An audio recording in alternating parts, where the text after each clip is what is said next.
Hey everyone, this is Adam Ellenboss from Nightlight Astrology. Happy Friday, everyone. Today we're going to take another look at Venus opposing Saturn from Virgo to Pisces, but we're going to do this for all 12 whole sign horoscopes today and give you a real look at which houses are being activated in your birth chart.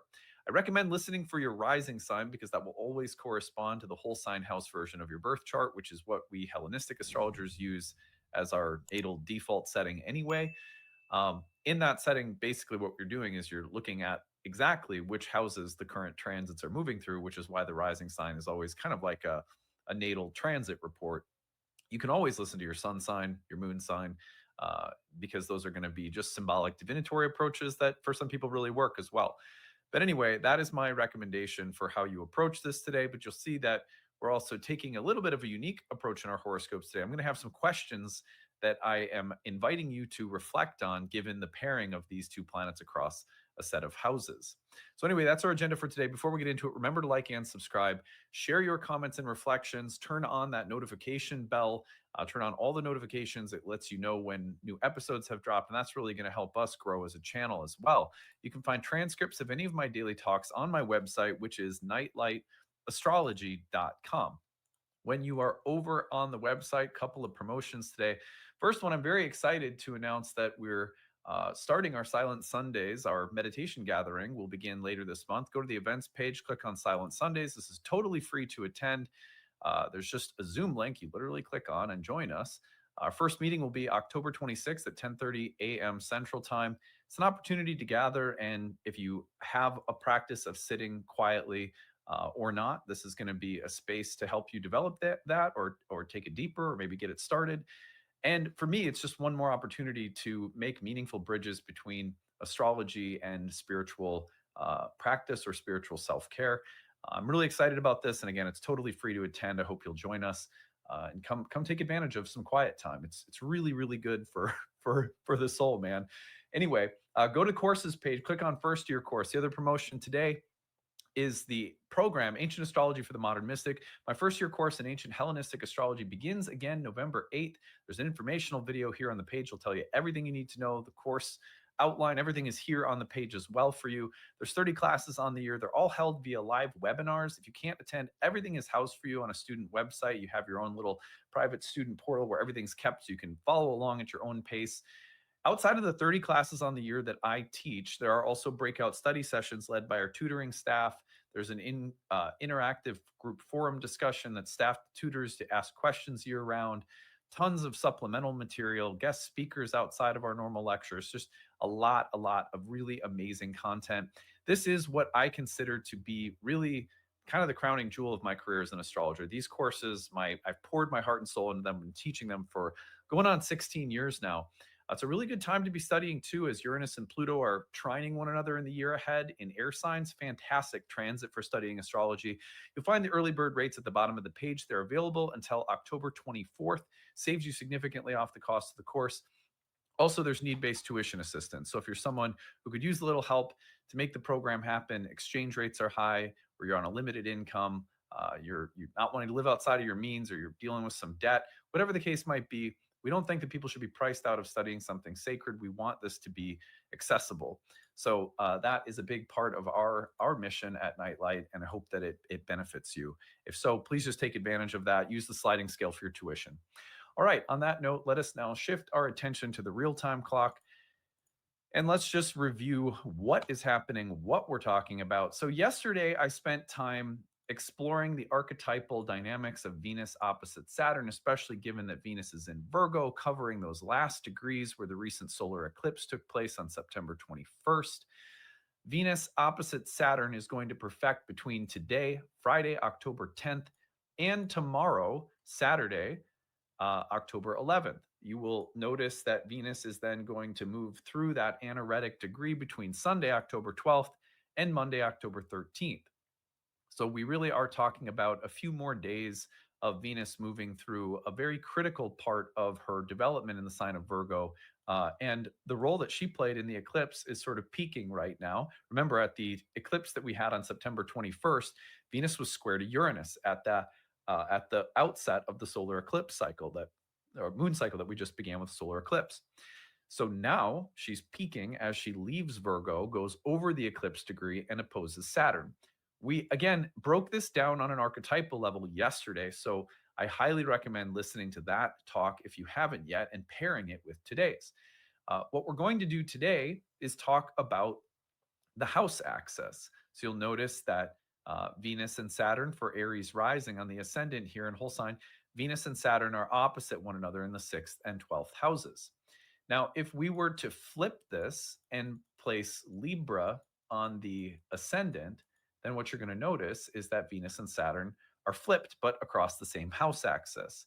So the way that I've done these today is to create a series of reflective questions to be asking yourself right now based on the pairing of houses in a way that's interchangeable for either rising sign, given the house axis as a whole. So, what follows is going to be the Aries Libra pairing, the Taurus Scorpio pairing, the Gemini Sag pairing. You can listen to these for either sign, and I'll make sure to mention that as we go. So, on that note, let me get my notes pulled up. I think I have some really good questions that ought to be very useful that I spent a lot of time crafting. And this is a way for me, by the way, if you're like, why are you doing this?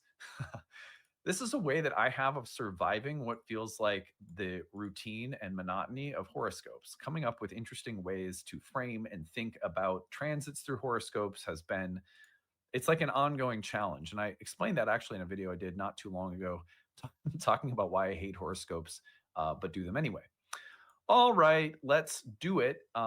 So I'm going to give you 3 questions for each sign pairing. So what follows, what we're starting with, is going to be Aries and Libra. So if you are an Aries or a Libra rising, or if you listen for your sun sign, which is fine too, then this one is for you because Venus and Saturn are paired across the 6th and 12th houses. And if you're a Libra, they simply flip. So these questions are designed for Venus and Saturn opposing one.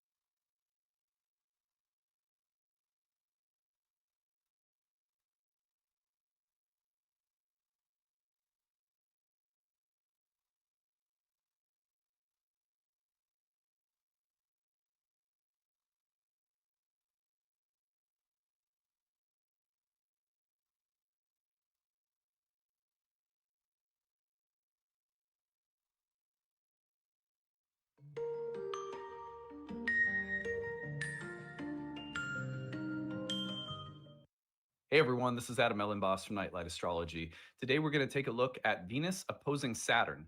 Venus is in the late degrees of Virgo where our recent solar eclipse took place. And so this Venus Saturn right here, this is Saturday at about 4 or 5 in the morning. You'll see that Venus is opposing Saturn. Now, that 29th degree of Virgo is where our recent solar eclipse took place. And so, as soon as this opposition has passed on Saturday, October 11th, you're going to see that Venus goes through the anaretic degree of Virgo, where the solar eclipse took place, by Monday, October 13th.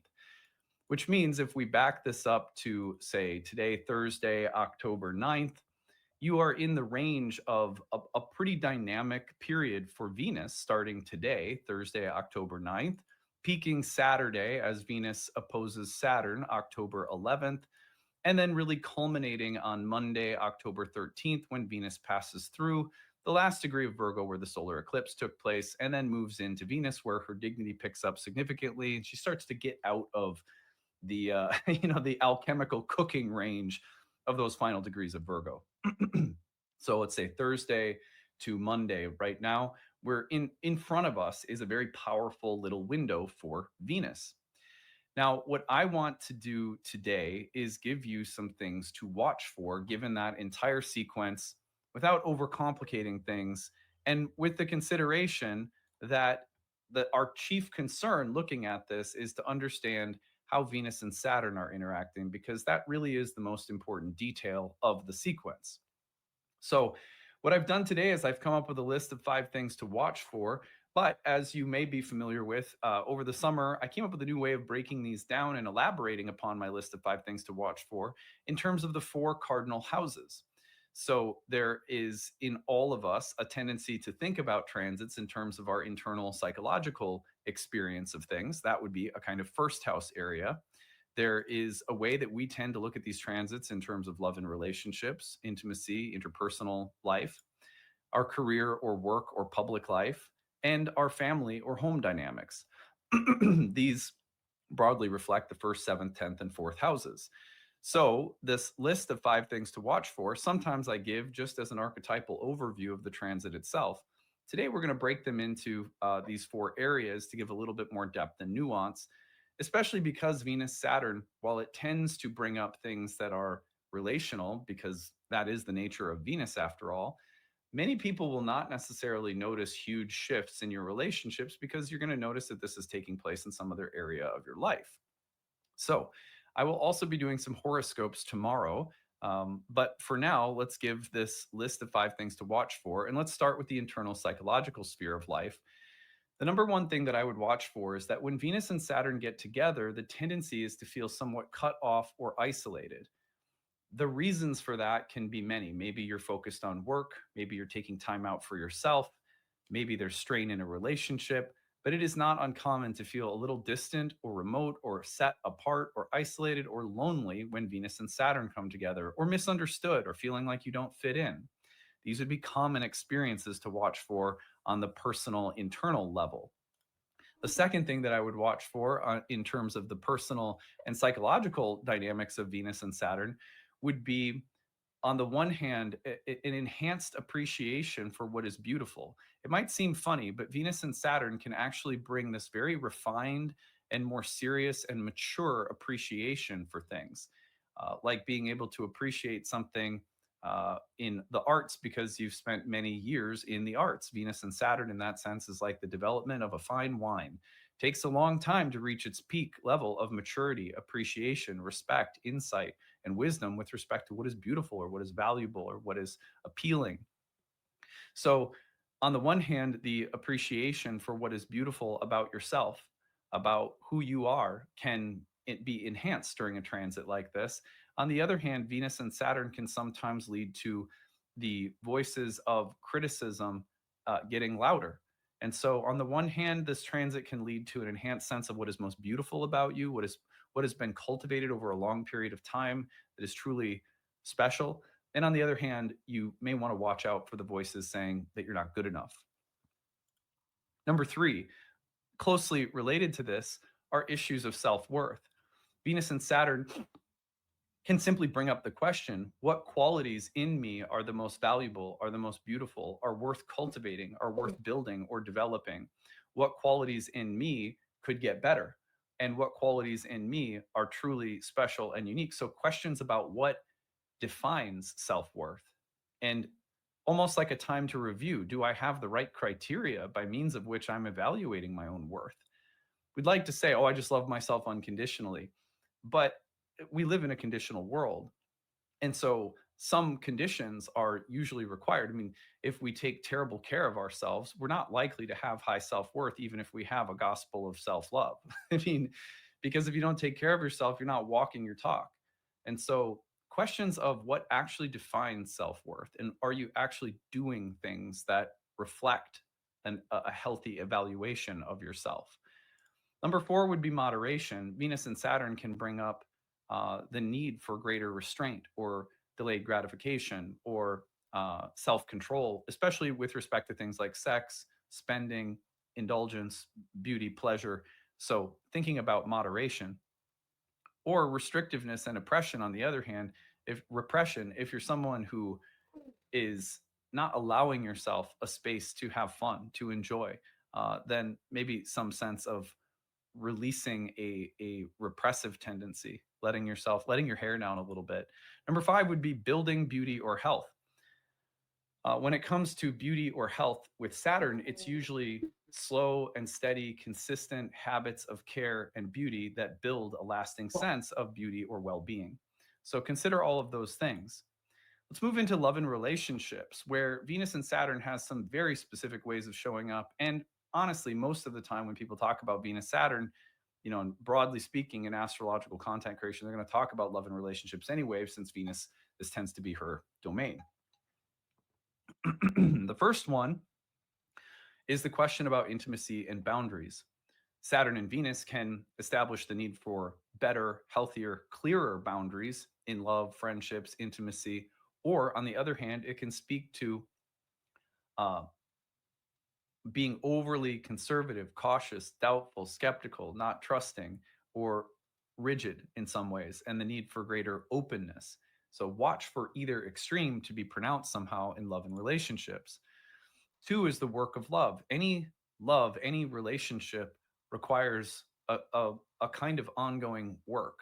There's a burden that we are helping each other carry, that we're helping each other grow and evolve, is part of the work of love. So sometimes love goes through contractive periods where it's not as enjoyable, but the work isn't any less important. Those contractive periods are somehow vital to the ongoing vibrancy, beauty, depth, intimacy of the relationship itself. Or sometimes the work isn't worth it, and you have to sit and ask that question: is this worth it? Number three would be commitment issues. Are you afraid to commit? Are you overly eager to commit and not being discerning enough? What is worth your commitment and what isn't? What is reciprocity that allows for commitment to flourish? And what is, if something lacks reciprocity and commitment can therefore not flourish, you're often getting really clear about that kind of thing right now. So, any issues around commitment and what allows for healthy, safe, connected spaces and what does not? Number four would be Saturnian attractions, being attracted to people who have their shit together, being attracted to people who take care of themselves, who are mature, who are well boundaried and well resourced emotionally and maybe materially.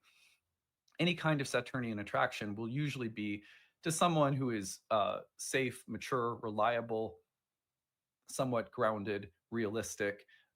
But also be careful, because sometimes the Saturnian attraction will be a projection of something that we need to cultivate ourselves.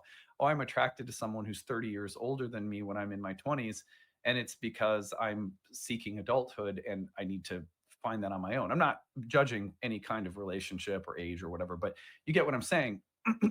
Be careful of also projecting Saturn onto someone else when there may be some feature of your own development that requires a more Saturnian um, feature. So I hope that makes sense. I'm having trouble finding my words there. All right, finally, love and obligation. Every relationship typically obligates us to other people and certain kinds of duties and expectations and responsibilities that come with commitment and love. Sometimes people find that during Venus Saturn dynamics, their loved one is sick and they have to carry the load for a couple of weeks. And it creates an extraordinary burden and pressure, but that's part of the love and the work and the obligation. Other times, there's an unfair distribution of obligation and care and connection. So evaluating those kinds of things can be a big part of what happens in relationships around Venus and Saturn. Also, just crucibles or moments of make or break in relationships are quite common during Venus Saturn oppositions.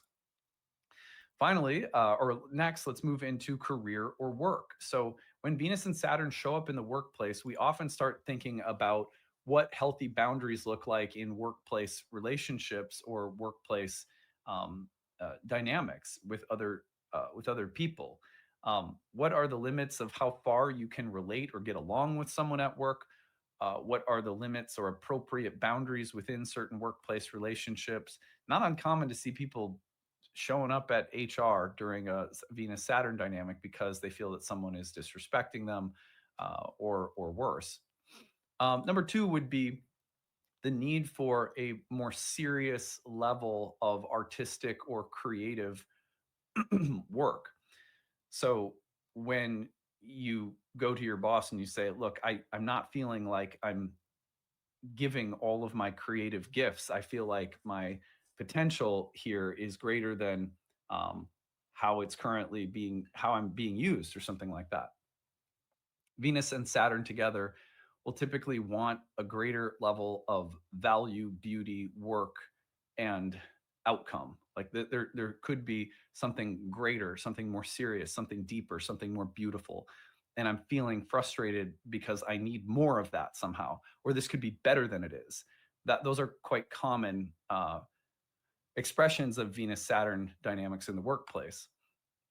Feeling undervalued. If you feel like you're not seen, you're not cherished, you're not loved, you're not respected, if you feel slighted, misunderstood, alienated, ostracized within the workplace, that's a terrible feeling, but it is quite common for Venus and Saturn to bring up some feeling of being an outsider, not fitting in, feeling undervalued within the workplace. Finally, would be, or not, the next one would be obstacles or gatekeepers, where there's just obstacles to harmony, grace, flow, or positive outcomes at work that you're just having to deal with, like limits or blocks to a project or to within a relationship. Or you can find that there's someone who's just being difficult and saying no just to exercise power and trying to be frustrating, like gatekeeping. Finally, the Venus Saturn dynamic can, even though there's a tension around it, it can still lead to a person feeling like they're building their resume, they're developing a more solid reputation, they're seeing success from long term investments in work and creative output. So Venus Saturn will often crystallize into a sense of greater responsibility or being seen and valued at a higher level because of work that's delivering over a long period of time. Um, Finally, let's move into family dynamics. So when Venus Saturn shows up in the home and family, you will often see very simply strain in family relationships.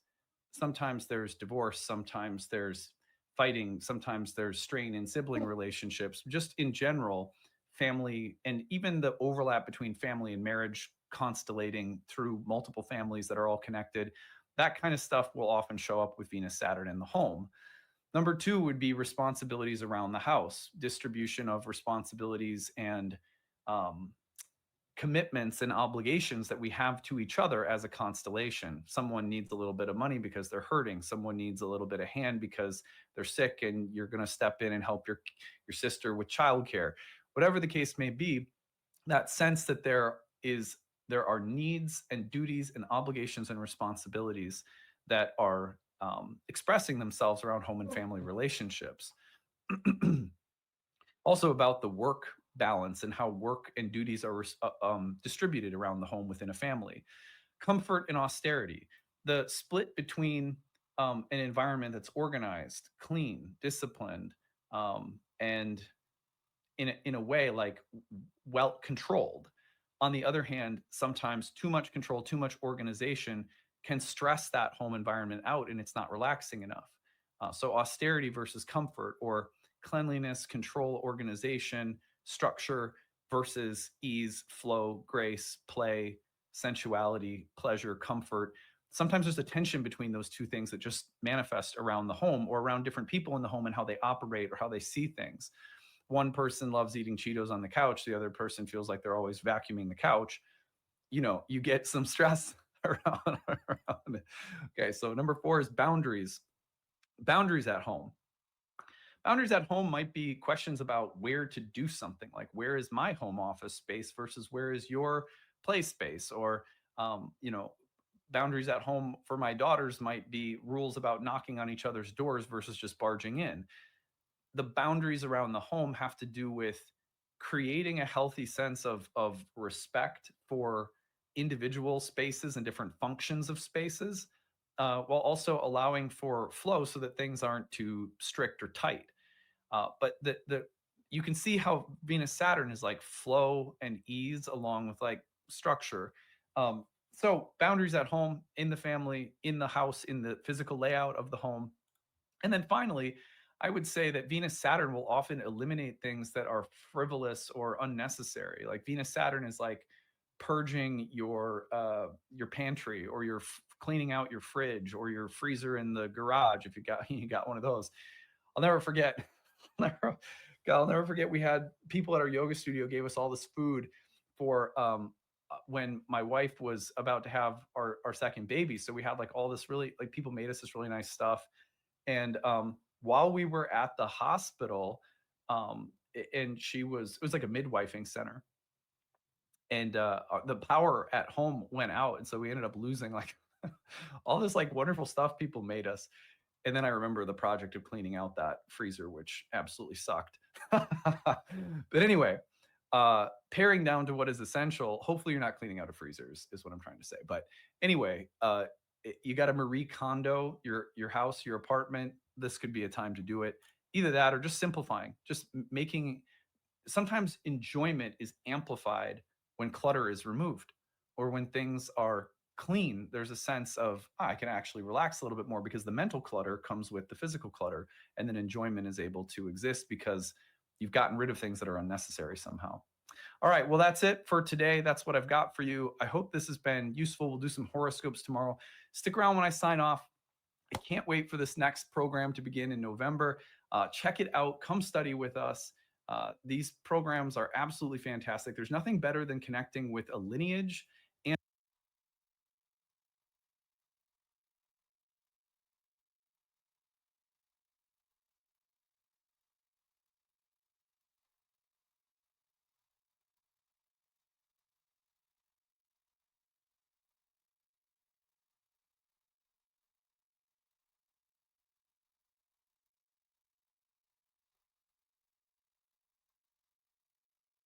This video contains flashing lights that may affect viewers with photosensitive epilepsy.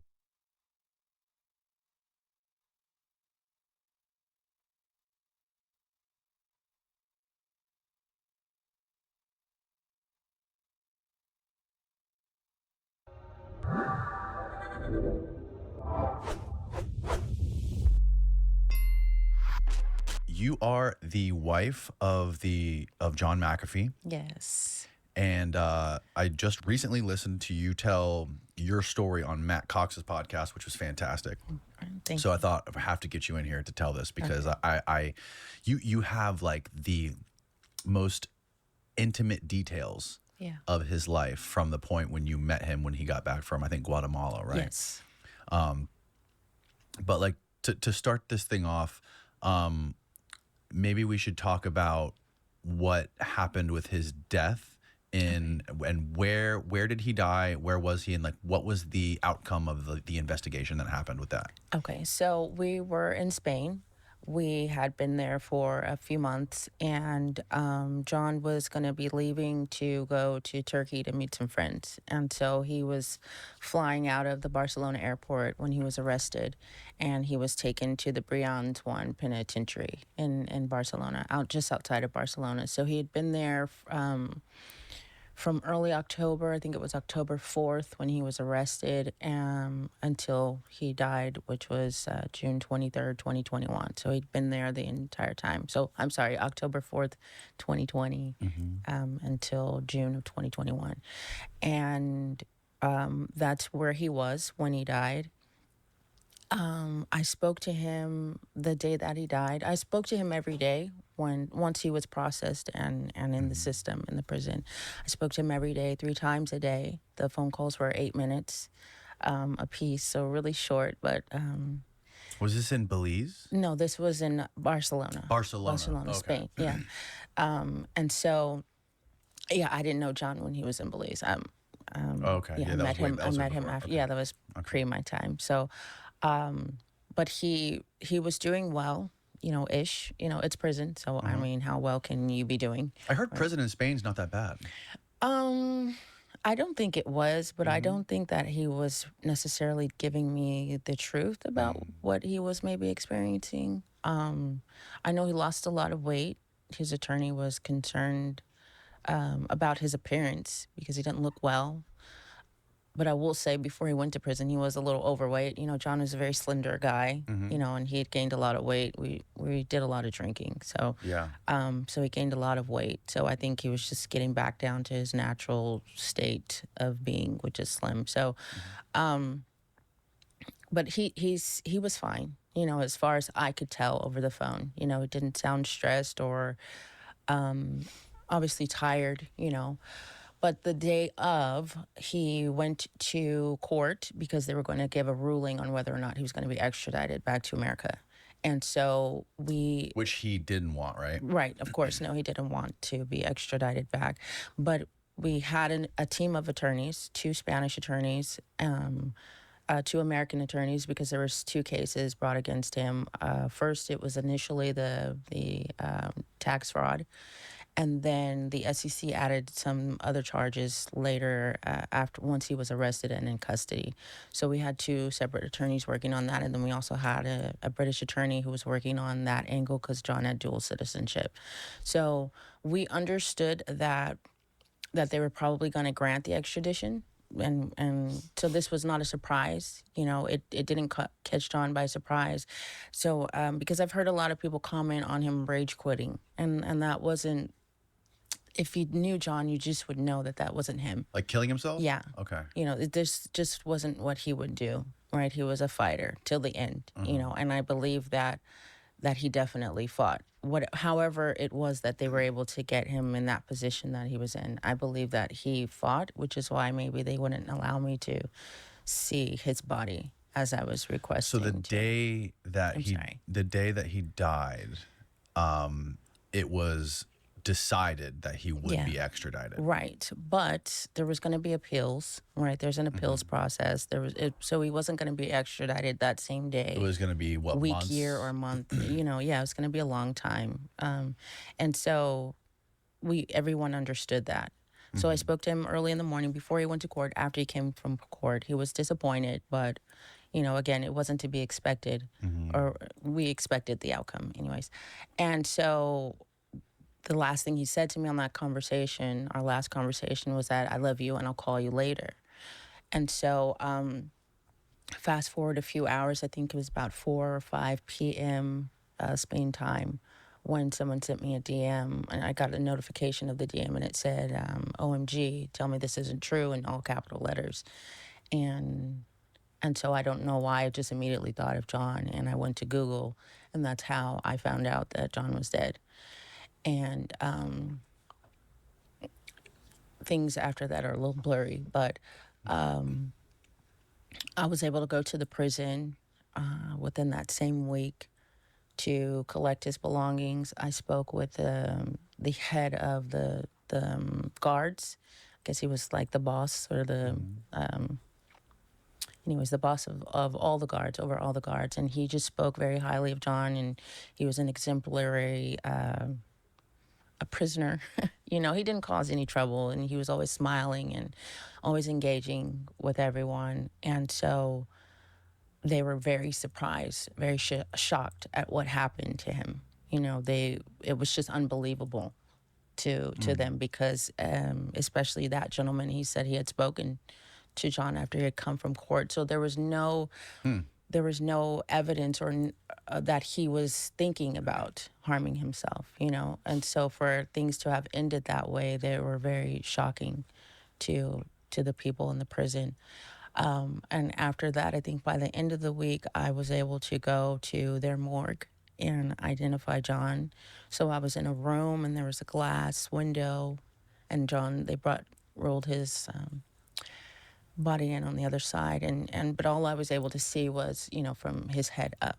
They had everything else covered because they said they were in the middle of the autopsy. And so I wasn't able to see the tattoos or anything, the markers that would have told me for sure that was him, or even just to see if there was bruises on his body, and What? yes. How specifically did he die? Like, what was his method? Shoestrings. In the pictures from the cell, there were shoestrings, a lot of shoestrings around his neck. It was, kind of this thick around his neck. So there was a lot of shoestrings, but you could see from the picture that it was shoestrings. And so wasn't there something fishy with like the way they dealt with him when they found him? So let me get to that. I'm sorry. I will get into that. So the prison opened an investigation into John's death immediately after, which was strange because they were the ones that released that he had killed himself by suicide, right? That they, and so in their report, John actually wasn't dead when they found him. He was alive. His breathing was shallow, and his pulse was faint, but he was still, breathing. He was still alive, yeah.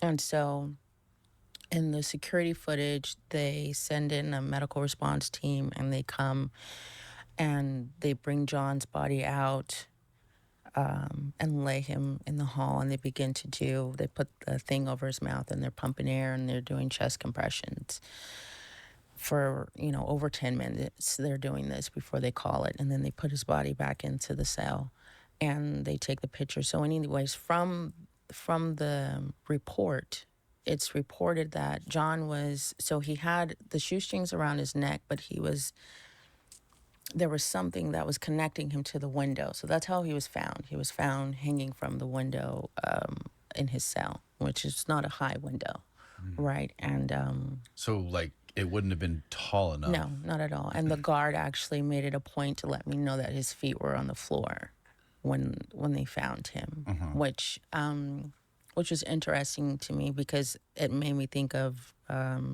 not that John is similar to Jeffrey Epstein, but it made me think of that because I believe that's what it was reported about him as well.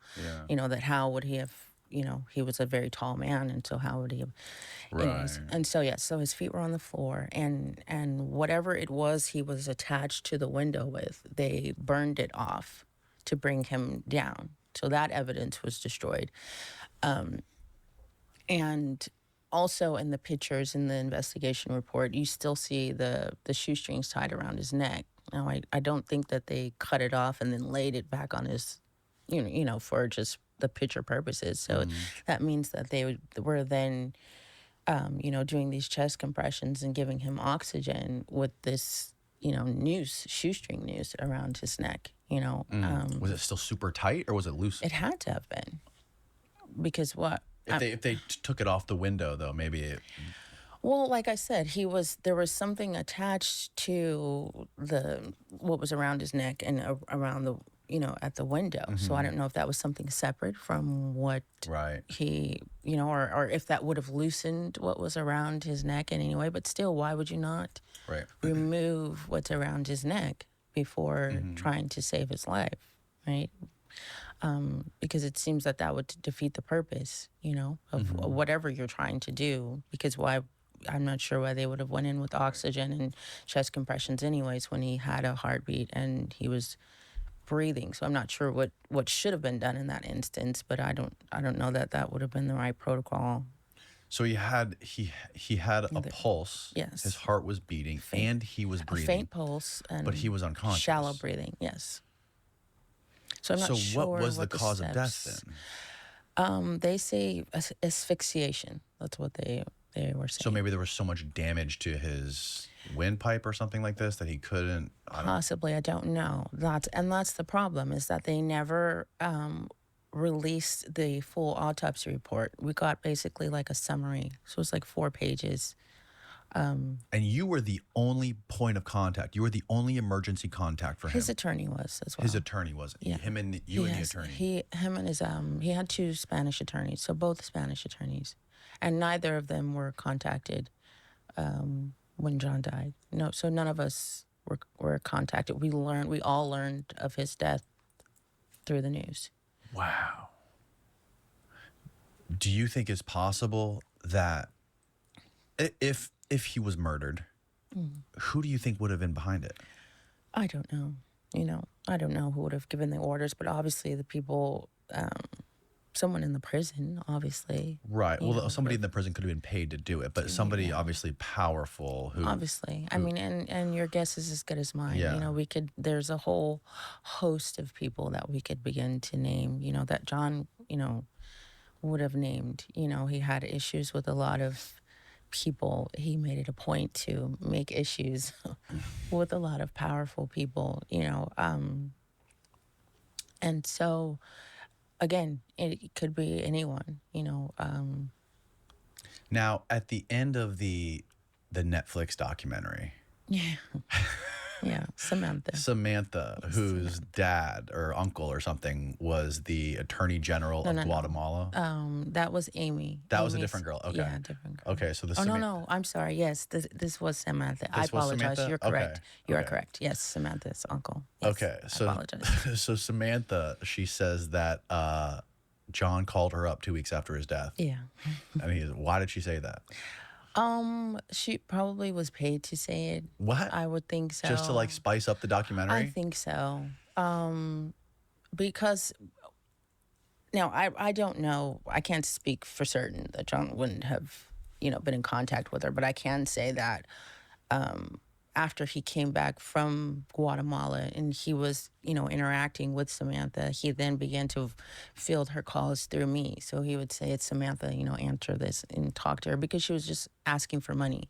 Yeah. Is always, "I need money for this or that," and Well, why? Yeah, that doesn't make sense. Why would he? If he fakes his death, he would definitely tell you, right. not her. I mean, he wouldn't tell I mean, her and maybe not he you. would have. I don't know. But I honestly, I just believe it was just obviously to spice up the podcast or the documentary. Yeah. Because what else did they have? Other than that of retelling the same story, basically, which is what they did. I mean, obviously there was some new stuff because I was included in there, but Robert King had so much more footage that he could have shared to tell a more total story, and maybe he'll Really? come out with that. I would hope so because it is really fascinating than just this little snippet of what you were able to see. There's so much more footage Yeah. than that. Well, to Robert get King to get it down to a 2-hour film, I imagine there's a lot of stuff you got to delete out of there. Yeah, I would imagine so. We But need I a would director's imagine it cut. would be like a series, though. Yeah, that's true. Because it's John McAfee, Of and course. he's fascinating. If they can do a series on Epstein, they can do a series on Right. John McAfee. Right, and I think people would want to watch that. I would watch it. Listen, I just learned about this badass new feature that YouTube's rolling out called Subscribe. Over 51% of the people that watch the show haven't hit our subscribe button. So if you just hit that little red button below, you're going to help us continue to get more exciting guests for you to listen to. Thank you for your time on this matter. Yeah. I would love to see someone do a documentary on John that is not so obviously biased, Right. obviously trying to tell a singular story, which both Running with the Devil and Gringo was, trying to tell this story of this crazy madman who, went off the rails, which was not at all the case, Out of all the documentaries, which one do you think is the most accurate? Neither of them, but I think Not even close. I enjoyed Running with the Devil. Yeah. It was entertaining. It Yeah. was, definitely. Yeah. It was more like guerrilla style filmmaking. You know what I mean? Yeah, which was I liked the Me style too. of it. It was really good. But the Gringo was just absolute horse crap. I don't know if Yeah. I can curse, but I'm Yeah, you not can gonna curse. curse. It was horse crap. And I shared some information with Steve? Steve, yes, he wants to share it. But anyways, but just to get to that, like all of the people that were a part of the Gringo documentary were actually, so Nanette Bernstein was actually the one who was reaching out to them. And so all of those people that were in the documentary actually called John because they were very much in contact with him and said, hey, Showtime's down here and they're asking us to tell them, all of these lies and stories about you, what should we do? And John, he always would tell them if telling them that you saw me eating babies will get them to pay you more money, you tell them that, and you get money because I'm not there to help you guys. And a lot of these people worked for him, in the companies that he started. Yeah. Because he started a boat taxi service. He had a coffee shop, but he had all the locals running these Yeah. things. So he built it up and then gave it over to the locals to run. So, so that's why I didn't really like the Gringo. I actually never really watched it. I watched maybe a snippet of it. Yeah, I and, never saw that one, but I've heard about it's it. trash, actually, absolute trash. Because if you're having to pay people to say what you want them to say, I mean, Yeah. how trustworthy can you be? Right. When the actual story of John is fascinating on its own. Yeah. And it can stand on its own. Well, I mean, the Running with the Devil documentary, it really made it feel like he was just living. He was treating the world and his life as if he was playing like a real life Grand Theft Auto. Yeah. Like he was living his own video game in But real we life. were though. We were Yeah. very much on the run. We left America because there was a grand jury that was convened and they were going to come and arrest him, sort of like in the middle of the night, on these tax related charges, right? And so he found out about it from an attorney that he had in Tennessee, and decided to leave. But I think he had notions of it before then, because he purchased the boat that we left on. The Great Mystery is the name of the boat, the Freedom Boat. And over the course of the summer of 2018, he was, having it restored so that it could be ready. And so by January 2019, it was ready, and we left and ended up leaving, and we went to the Bahamas because they don't have income tax. And so obviously he then could not be extradited back to America for something that's not a crime in the country where he was. And so while we were there was actually information, not sure how he got it, but information that he was going to be arrested on anything, trumped up, charges, drunken, in public, being drunk in public or something, just to get him in custody so that he can be shipped back to America. So we ended up leaving and going to Cuba, which Cuba is amazing if you've never been. No, I've The never. people I've there seen are documentaries. It looks beautiful. amazing. Yeah, it's really weird because it's like you're going back in time, back into the Right. 50s, because Yeah. everything's kind of stuck Yeah. there. But the people are so beautiful there. How long? Absolutely. At what point in time were you guys there? So this would have been the summer of 2019. So about May, June, July-ish. Oh well, by July we were in Europe. And Cuba doesn't the U.S. No, which is why we thought we would be safe, Right. and we were for a little bit of time. John was tweeting, about his affinity for Cuba and all of the things, and then maybe about a month into that stay, we were called into a general's office, and he basically told John that, they're being pressured by whoever in the States to, send John back to America. But they didn't want to do that. But we had 72 hours to leave Cuba. That was cool. They gave you a heads up. Yeah. So we left Cuba and we went to the Dominican Republic. And when we got there, they were actually waiting for us to arrive there.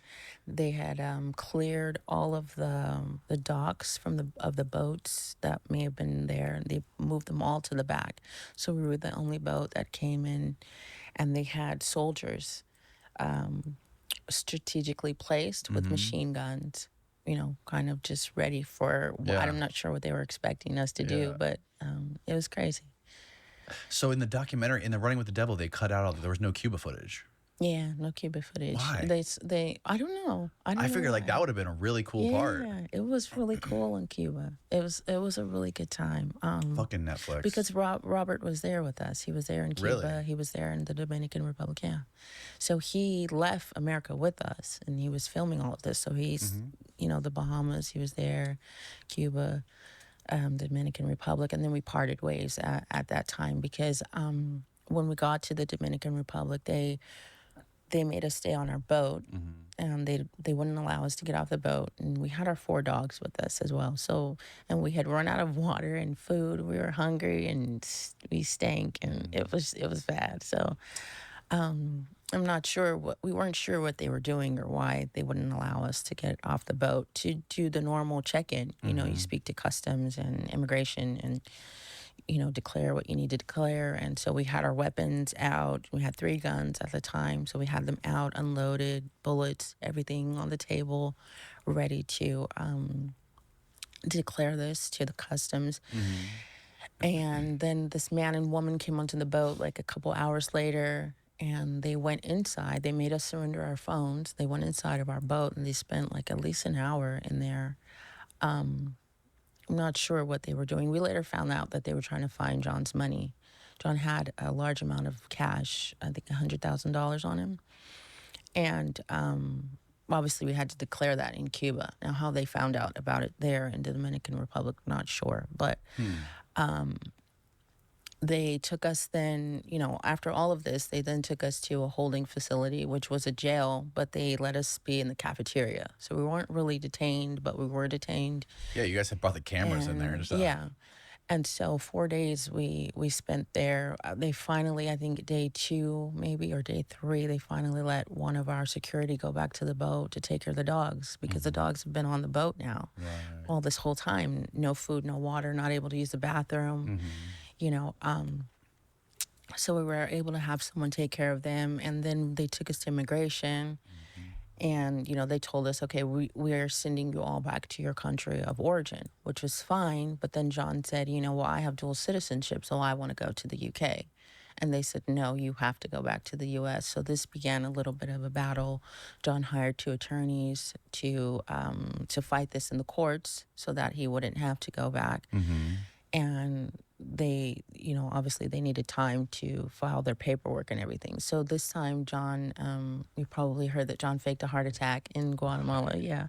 Well, this time he faked a stroke, right? So after they had returned his money and they were counting it out to make sure they were going to give it to him. So before they did that, John is sitting in a room across from me. And so he comes back over and he says, don't be worried. I'm just doing my thing. And so I'm like, okay.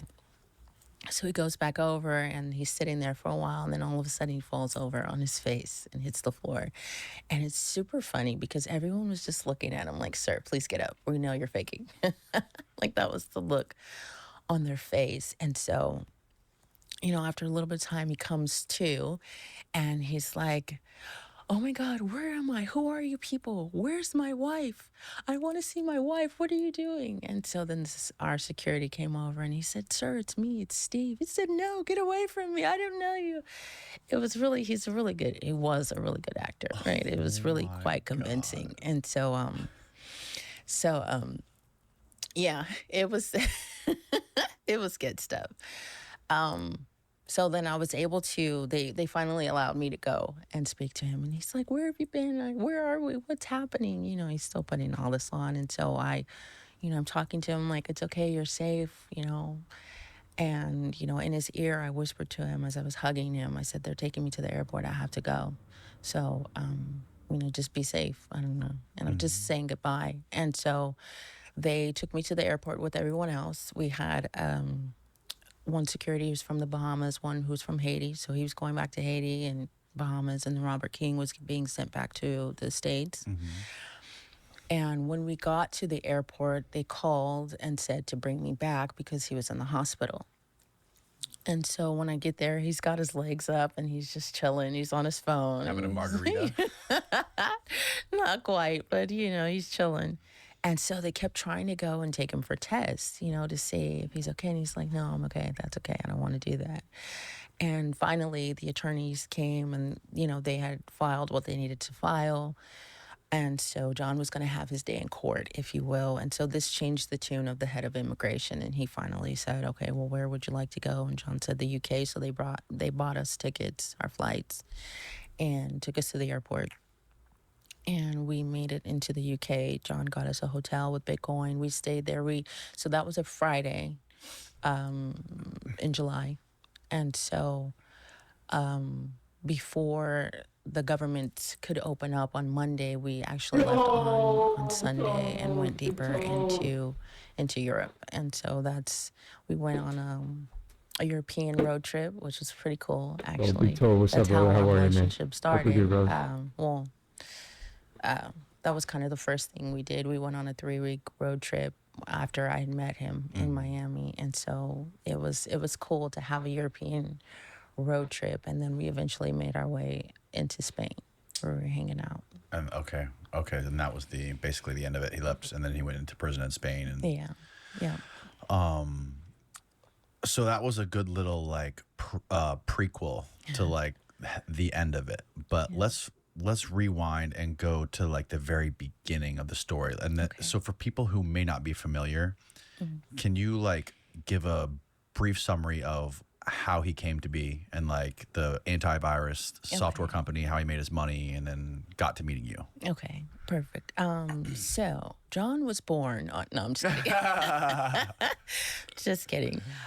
So the story that he told me of how he got into the antivirus is that he was at his house and his brother-in-law had come over and there was a news article about a computer virus. And he, once his brother-in-law showed him the news story, he was like, oh, well, I could figure this out. He kind of came up with a solution on the spot of how, to rectify the issue. I'm not even sure I think it was Pakistani brain or something was the virus that had come out. And so he was just really intrigued by it. And that's what he liked to do, solve problems. And so that's what he began working on, this antivirus. And Didn't he work for NASA?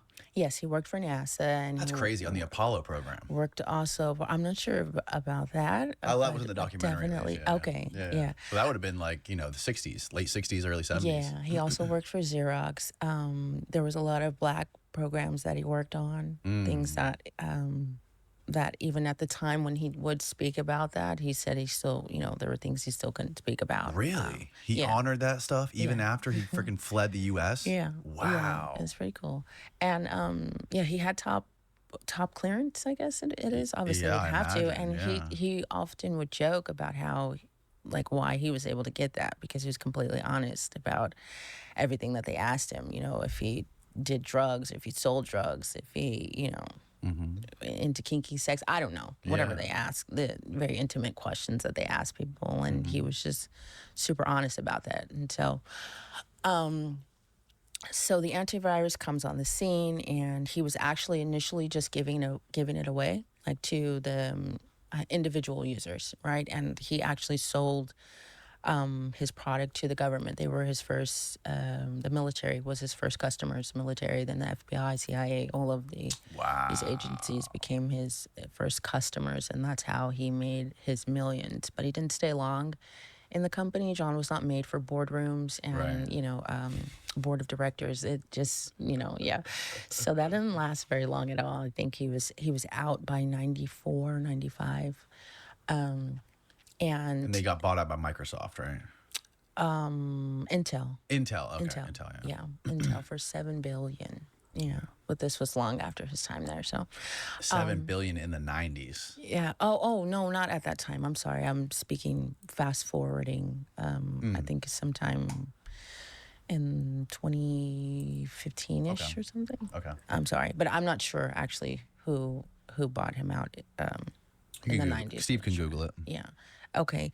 And so he built this really nice compound, I guess if you want to call it that, in Colorado Springs. He actually took me there. It was really cool because he had a bunch of different, like, little cabins and properties on the main property. It's a really awesome house. His homes were like his works of art, right? And they were just really intricately laid out and designed and really beautiful. So anyways, He's the that's where textbook he was living. definition of eccentric. Yeah. Probably, yeah. Yeah, definitely. And so he had a lot of other companies in between there. Tribal Voice was one of them. He had an instant messaging, I think, as well.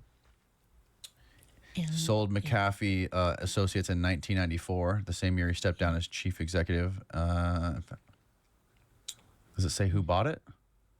He just sold his He sold his stakes. stock. Yeah, stake. Yeah. In 94. Okay, I gotcha. Yeah. And then, so Tribal Voice, it talks about his Tribal Voice, which sold, I think he said something, 17 million. Powwow was the messaging Was he system that he had. forced to sell? No, I think he just got bored. Oh, really? Yeah. He was someone that got bored really, really easily. He liked to create things, and once the excitement of that had worn off, he'd move on to other things. So he was, his nephew died while he was living in New Mexico, and I think that was a very pivotal point for him, because that's when he decided to move and live in Belize. And it was a devastating loss for him. And Okay. I thought he was living in Belize because he got in trouble for not paying taxes. No, he had been paying taxes up until that point. Like, he spoke about that a lot, about, I think he said, upwards of 50 million in taxes that he had paid, over the course of his wealth. And he just didn't feel like he got $50 million worth of assistance Return. from so that's why I think as well with age, you just don't give a You don't give a shit. you just don't care anymore about about things. And so that was just a hill he's willing to die on, And he had a really they lay it out in the documentary when he hires that ghostwriter to write a book about him, and he starts confiding all this stuff about his early life and his abusive father. Yeah. And then they're speculating that he might have killed his own dad because he was beating the shit out of his mom. Yes, this was a speculation. Yes. Did he ever talk to you about that? No, not directly, but he did say he spoke a lot about the abuse, Yeah. but from what I understand, his dad killed himself. So Yeah. you know, but it was very bad abuse. I do know that, like broken arms, hospital visits, and no one, much like it is now, no one really gets into, domestic issues. That's between that husband and that wife. And so I think that was probably difficult for him as well to not have anyone come and help. Even though they knew what was going on. So Yeah, I mean, I can't imagine that any child or son seeing their mother get the shit beat out of them by their dad constantly while he's simultaneously probably abusing you. Yeah. Like, I can't imagine anybody not having the feeling or desire to want to kill that person. Definitely. So it's not like, It wouldn't be far-fetched. not saying you should to kill think people, that. but like, I don't think that's, if I was the judge, I wouldn't It would be understandable. Right. Right. But then again, we have women who are abused by men who are actually sitting in prison now for killing said men. That's crazy. So, yeah. I don't know. Yeah, that's the way the law. It just sucks all around. Yeah, it does. So that again was why he moved to Belize. Okay. Was because this is what he had relayed to me. So, when he went to Belize, he was fully intending on retiring there. Like that's where he was going to live out the rest of his days. So everything with him, his wealth. So he had bank accounts, all of the things. He was building homes. He was meeting women. So he had this harem, as I think some news reporter reported he had a harem of 7 women, Belizean women, who nice. were living with him, and so he was just enjoying his life, you know. But I think what people didn't understand is that he was also changing those women's lives, which is why I was interested in him. But we'll get to that part when we get there. But Amy was one of the women who he built a home for. Oh, he built her own home? Yeah, he built her own home. Wow. Samantha as well built her own home. I think there was one other, Tamisha as well, built her own home. That was hers, that she owned. Amy, from the last that I heard, still had her home, and she was working for one of the wealthiest men on the island. He put her through school. He got her a tutor, so she was able to finish high school, taught her English, so it changed her life, in a way that she could then thrive after him, And so this was what he was trying to do for all of them. For Samantha, it didn't really pan out for her in that way, because I think when you are in that lifestyle, you're either going to sink or swim when you meet an opportunity like John McAfee, where it's like you're either going to abuse it or you're going to take it for what it is, an opportunity to change your life, right? To change your circumstances, to change your destiny, if you will. Right. Yeah. And so, so anyways, fast forward. Like, do you want to cash out now or do you want to play the long game? Right. Yes.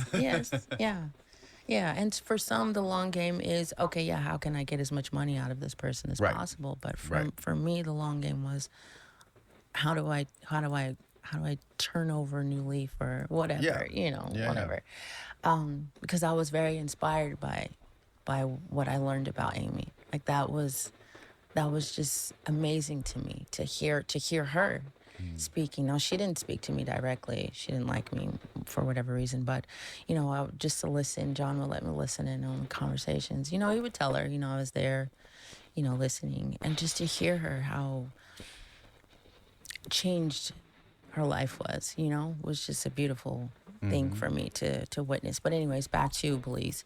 And so, John's there, living there, doing his thing. He's opened up a coffee shop because he wanted coffee. So he has a coffee shop. He's got this taxi ferry going because he couldn't get anywhere on time, with the current whatever means of getting around on the island. So he bought boats and did that. He donated money and equipment to the local police because I think it was where Amy was living or where her home was. You know, he wanted her to be somewhere that was safe. So he donated equipment and money there. And so he's doing all of these things. And in the midst of that as well, he has built this lab, which was not a meth lab, but it was a lab. And he was working actually on topical antivirus. And the plant that was being used was local to the jungles there in Belize. And so he had created some samples that he was giving out to the locals. And this was to solve an issue that he was having. When he came back from Guatemala, he had all of these like bite marks all over his arms and all over his legs.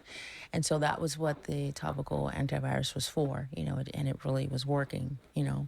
He was developing all kinds of crazy drugs. I heard he had some like crazy sex drugs. Yeah, he I was think working on. Joe Rogan said the Yeah. best meth was what he said, I think it was. yeah. I forgot he went on Joe Rogan's show. Yeah. Well, there was a call-in. It was one of the only It was call-ins a Joe ever call-in. did. Yeah, yeah. And he was trying to get on there after that as well, but I think for whatever reason it didn't work out. But yeah, there were no drugs. I think there was articles about how there was the raid on his property and there was no drugs found.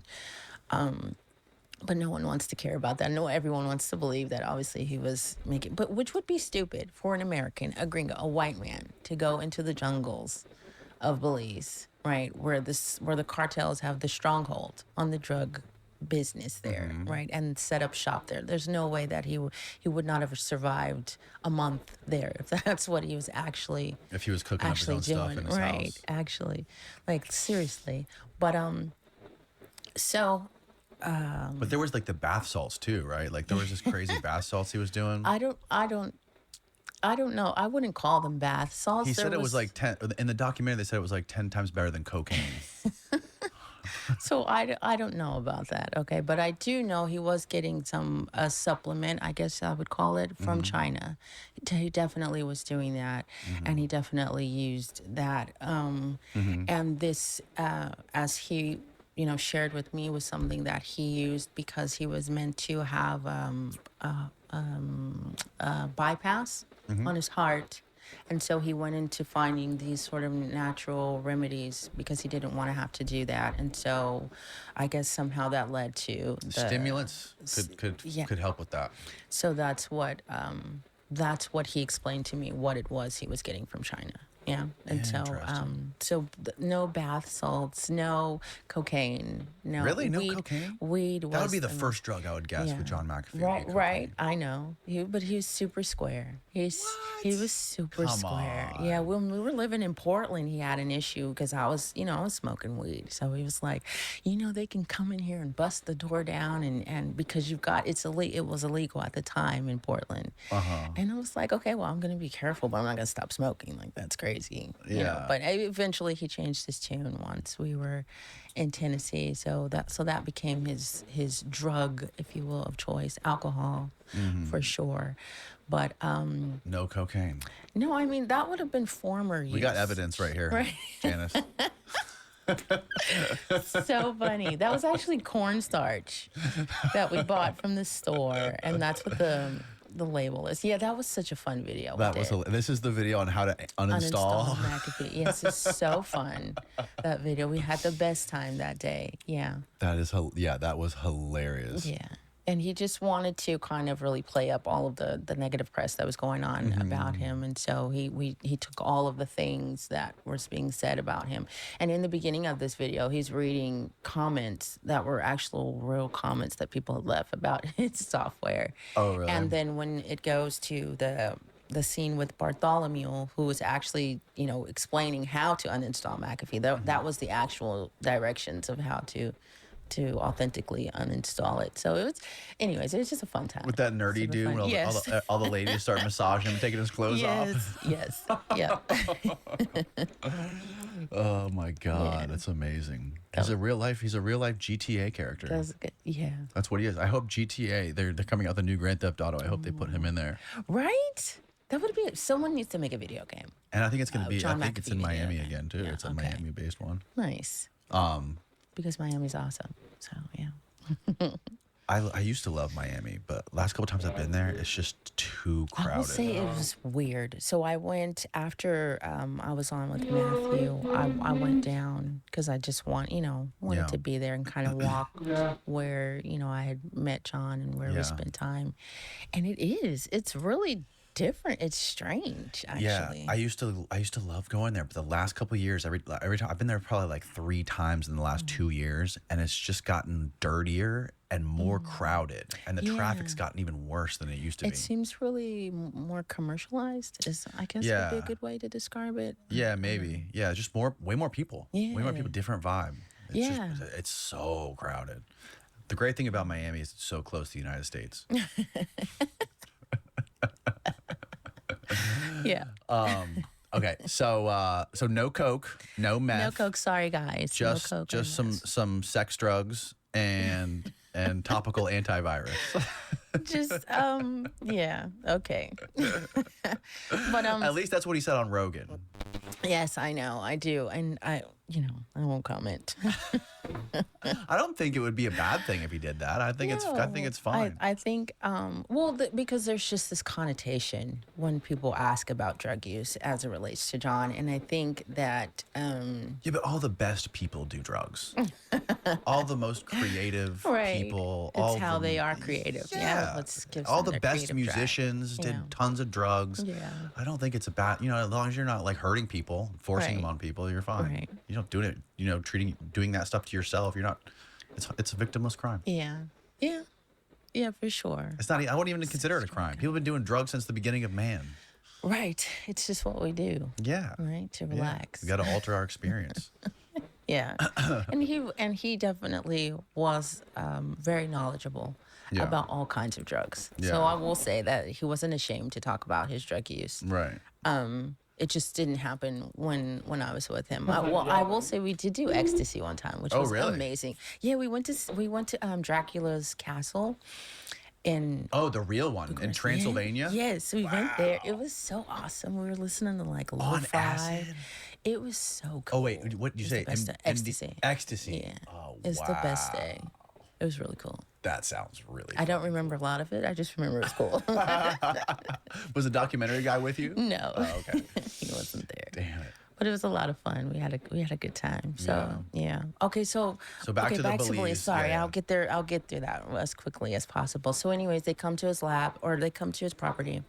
There was Doesn't have to be quick. We can take our time. We got Okay, plenty of time. good, because I may need a pee break. in a Yeah, that's minute, But so there were 2 representatives that came to John's property, government officials in some capacity that came to his property and were offering him, land and tax breaks and women and whatever it is that his heart desired, if he was willing to give a $2 million donation to, I'm assuming, the leading political party that was currently in office. And John said, no, thank you. And, and they left. So I think he said about a week later, they came back, or the GSU came back, which was the gang suppression unit, came back to his property, raided his property. They had him handcuffed for, a long time. I think 12, 14 hours or so. This is after he declined the $2 million. Yeah, after he declined, they destroyed his lab. They shoot his dog. They did shoot his dog, his deaf dog. They shot his dog Right in front of him. Yeah, right in front of him. So naturally, this enraged him. They arrested him as well for. They said he had an illegal firearm, which was actually not the case, because he was able to produce the license for it until they let him go and they dropped that charge.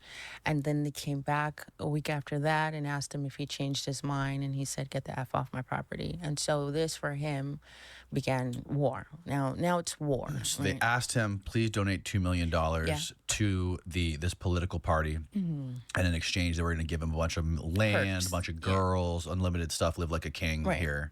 He said, no, I'm not into this. I'm not into politics, whatever. Right. So a week later, they sent in the SWAT team to raid his house and Basically. kill his dog. Yeah. And then they come back a couple days later saying, have you reconsidered? Right. And he still said F off. Yes. Yeah. So now he's angry, right? And you don't want John McAfee angry. John McAfee turned into John Wick. Yes.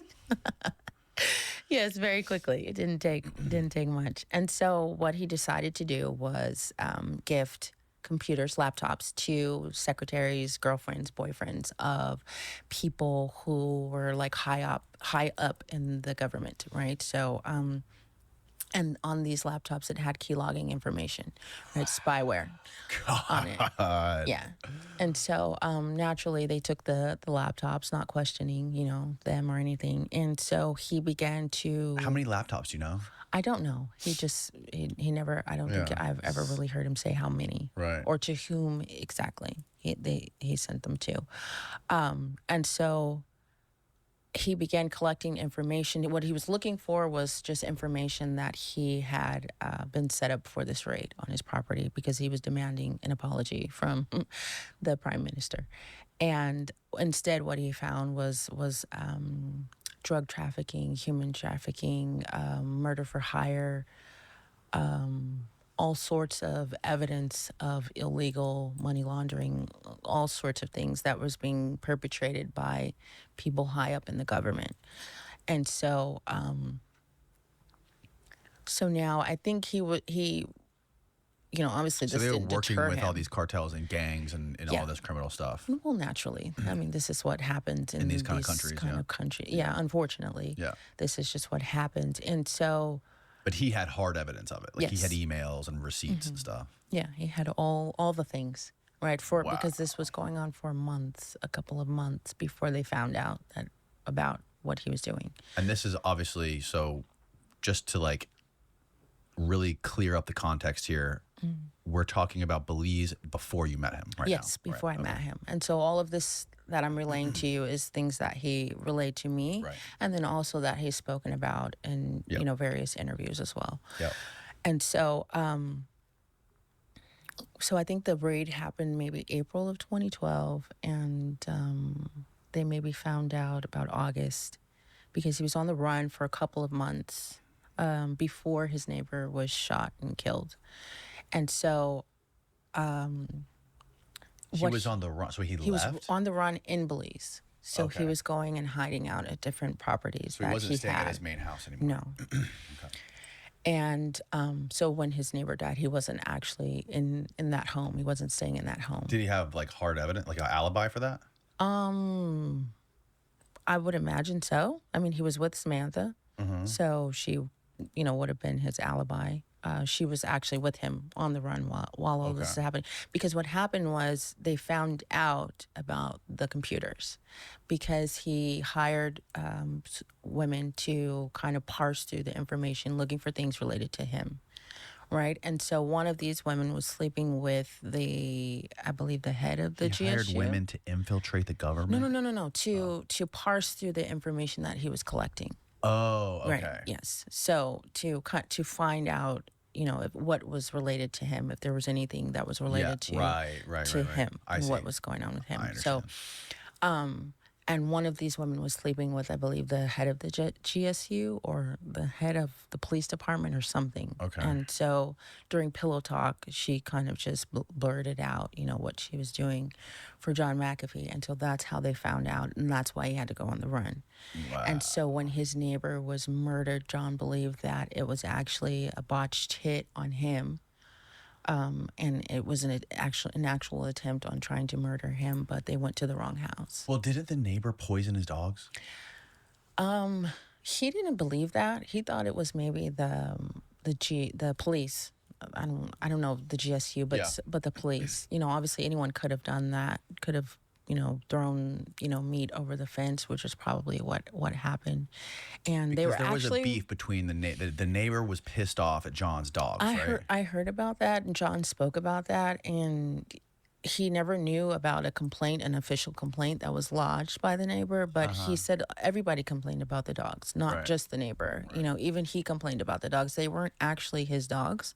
They were just dogs that were homeless Yeah. that, he would bring to his property. I think he said he came to Belize with maybe 3 Collecting dogs. stray dogs. But yeah, he had like 20 dogs. Wow. Yeah. At the time. And so yeah, and there was actually 9 dogs that were poisoned. Wow. 9 of the And they dogs were were like poisoned. suffering, and he had to Yeah, like he had to shoot shoot them. all of them. Yeah. See, if a hypothetical situation. If that happened to my dogs, and I thought it was, and if I had evidence that the neighbor poisoned and killed 9 of my dogs, and I'm in some foreign country where I could probably get away with murder, I would consider murdering that guy.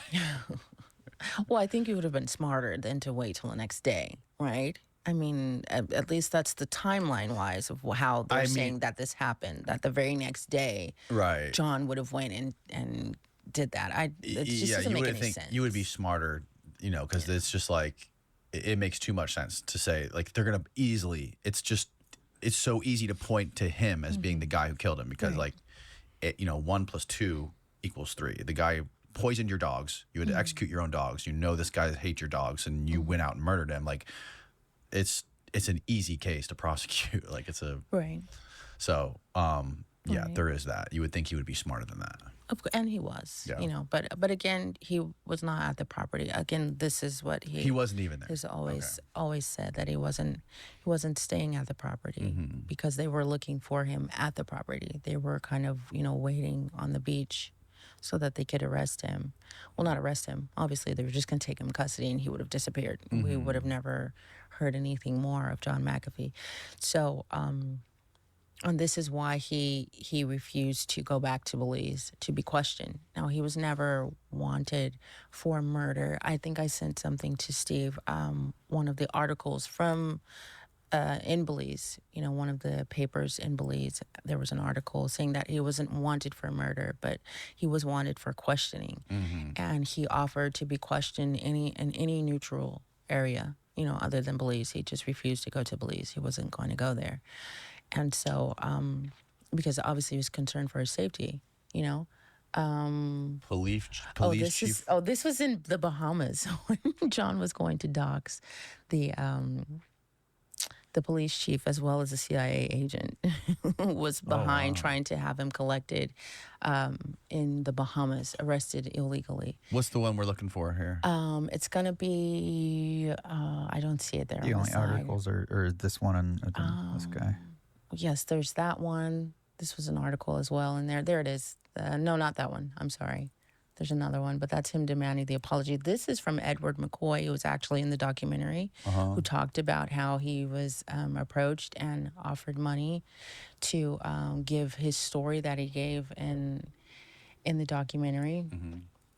Well, we were trying to find an article. Yes, I'm sorry. We're trying to find an article. I sent you a few pictures, but we can talk about these things while we're looking at it. There it is, the top one there. Okay. Yes. McAfee. Not a suspect in the McAfee, murder not a case. suspect in the murder case. Belize police. Okay. So this was CNBC. I'm sorry, I What's the misquoted date? that. November 15th, 2012. Yeah. So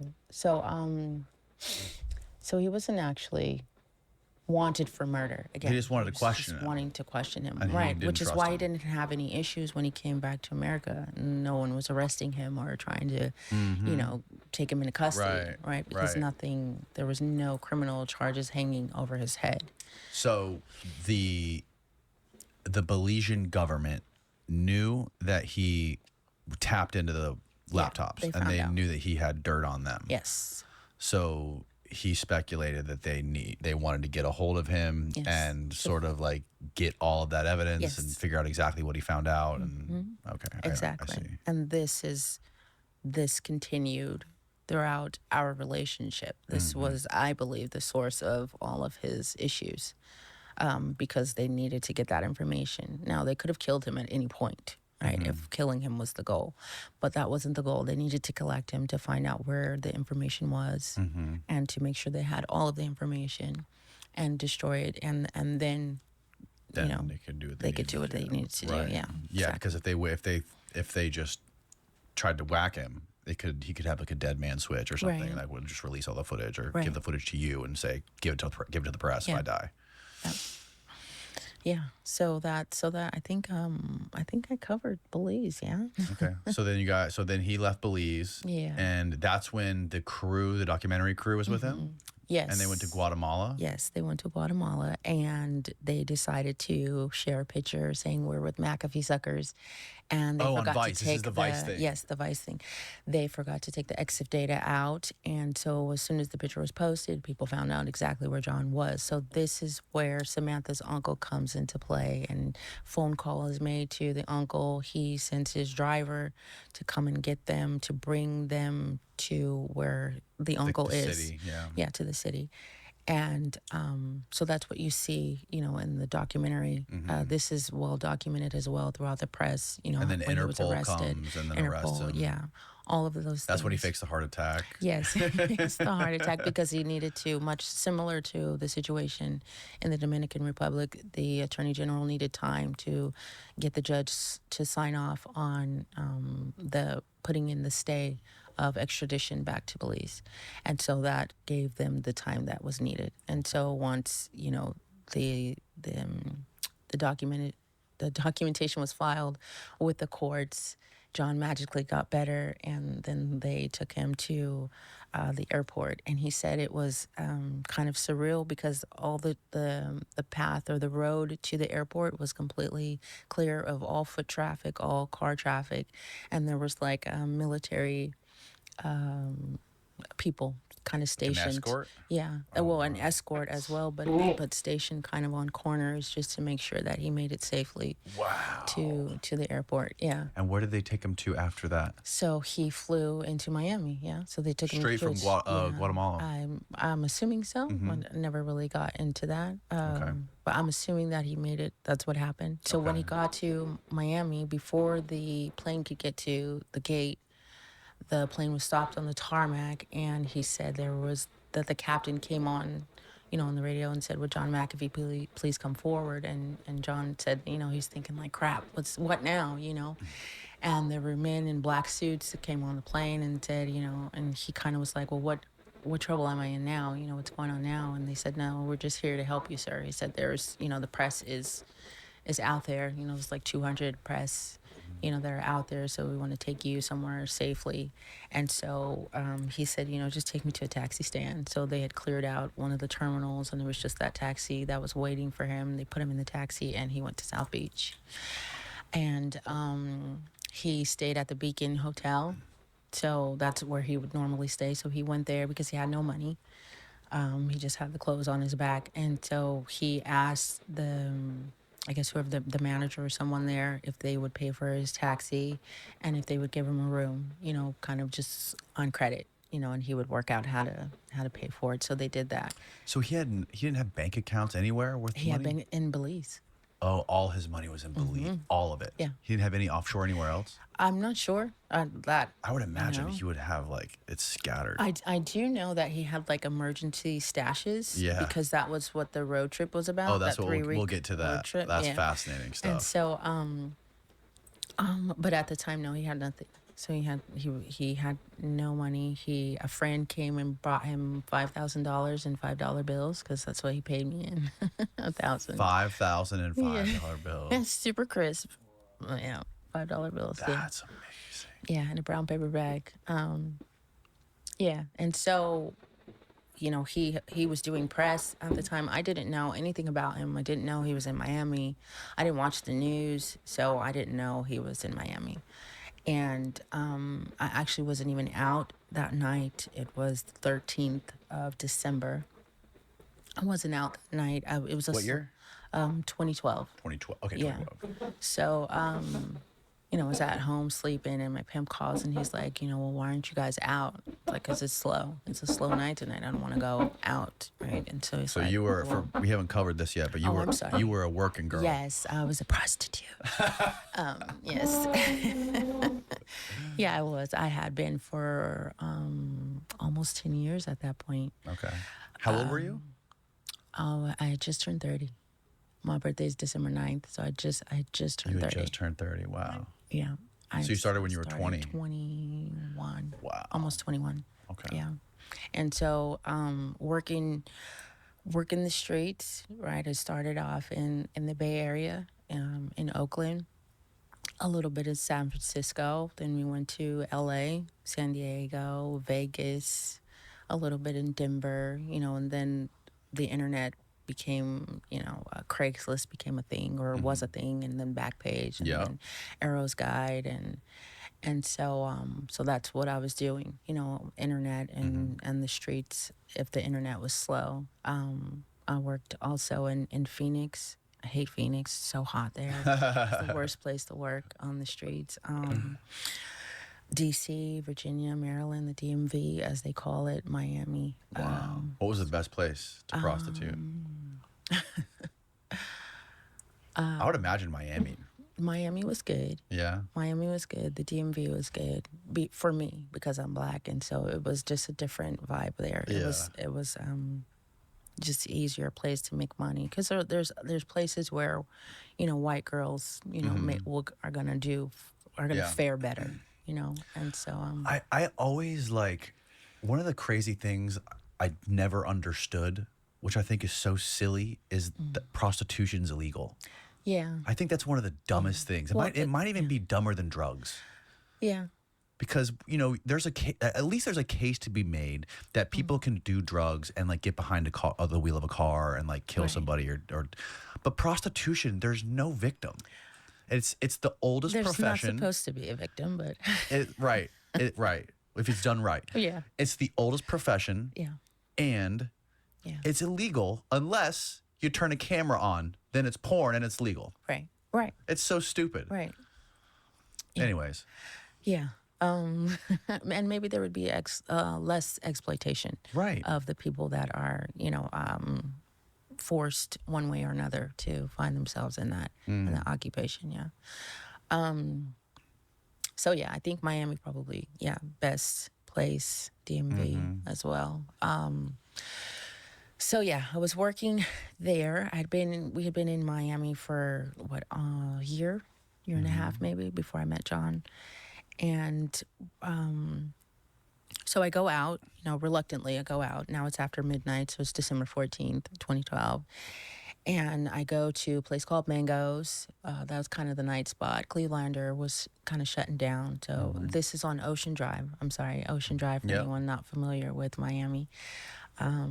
And I was sitting outside of Mangoes and decided that me and my girlfriend, or the other girl that was working for my pimp, that we were going to go to Fort Lauderdale to the casino, to the Hard Rock. And so we leave, and I actually happened to park our car across from the Beacon Hotel, which I don't normally park over there, but that's where we were parked. So that's where we were walking to. And I actually saw John standing outside of Johnny Rockets talking to a worker there. And when I passed him, he, we made eye contact, and I smiled at him and nodded, and I kind of sized him up really quickly, he doesn't have any money and he doesn't look interested. He looks like a bum. Yes, I did, right? Because That's so funny. I was how wrong I was, but yeah, that's what So funny. that's how I sized him up, and so we proceed to get to the Beacon Hotel, and that's when the night manager comes out, and we've chit-chatted before, just asking him, what's going on tonight, who's in town, are the police out harassing girls, just trying to get a feel for what's happening, that night. And while we're talking, he happens to look down and he says, well, that guy is down there, yeah? And I was like, no, I don't know who that is. He said, well, that's John McAfee. And I'm like, okay, well, who's that? And he said, well, that's do you know the McAfee antivirus? And I said, yeah. And he said, well, that's the guy who created that. And so, immediately I was like, and, but I still was not sure that I wanted to. But anyways, I was just like, okay, well, let's just see what happens, right? So I go down, I'm walking back towards where he was, and he's now made it to the news cafe. And he was smoking a cigarette. And so while he was smoking his cigarette, I asked him for one just to kind of open up the conversation. And while he was lighting my cigarette, he asked me, what are you girls out here doing, drugging and rolling old men? And I said, we don't use drugs.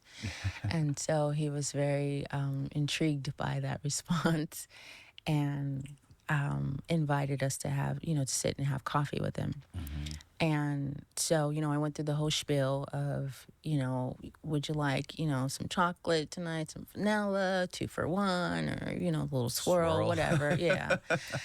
all the things just to get it out of the way, Yeah. right? Because I'm with this girl, and so I have to, give the appearance of trying to do business, else I could get in trouble with the pimp, if I'm not teaching her the right thing. So, anyways, we went through that, and he was like, "I'm really not interested." I said, "Okay, well, what's your story? Who are you? What brings you to Miami, business or pleasure?" And he was like taken aback by that. He's like, "Well, I've been in the news, for like the past couple of weeks here, especially here." And I was like, "Oh, okay, well, I don't watch the news, so who are you?" He's almost insulted a little bit that I didn't know who he was. And so he just began to tell me, his story of how he came to be in Miami and all of the things that I just relayed to you about his time in Belize. And so, not in such great detail that I've told you, but yes, and overall. And so he then also began to tell me about the girls, the girls that he met. I'm not sure how the conversation shifted to them, but he was telling me about the girls, and that's when I learned about Amy and Samantha, just the more intimate things of him building houses for them and all the things he did for them. And so, a couple of hours has passed by, while we're having this conversation. But while we're sitting there, the way that the news cafe used to be set up was there was like a ground level, if you will, and then there was a lifted area where you came up the The stairs. news cafe. Yeah, the news cafe right there. They've remodeled it since, Okay. but so there was like a wall there. For that lifted part. And so he was sitting with his back to that wall. But while we're sitting there for these hours, he's watching very closely people that are walking by, people that are driving by. And so I picked up on that immediately because that's something that I would have to do, being a working girl, right? You got to keep your head on a swivel and be just aware of your surroundings. And so, so there was, I would say that he was concerned. He was just trying to be aware of his surroundings. So I just made a mental note of that. I was very aware of that while he's telling me this story, Right. And so he asked me if I could get rid of my girlfriend because she wasn't really adding much to the conversation. She was high on Molly, so she was, Oh. yeah. And so yeah, I told her that she could go ahead and leave, and so she did, and we hung out a little longer, and then he invited me back to his hotel, and we went to his room where he so he goes in, and we're in his room, and he goes in the bathroom, and I'm looking around because I'm just nosy that way, whatever.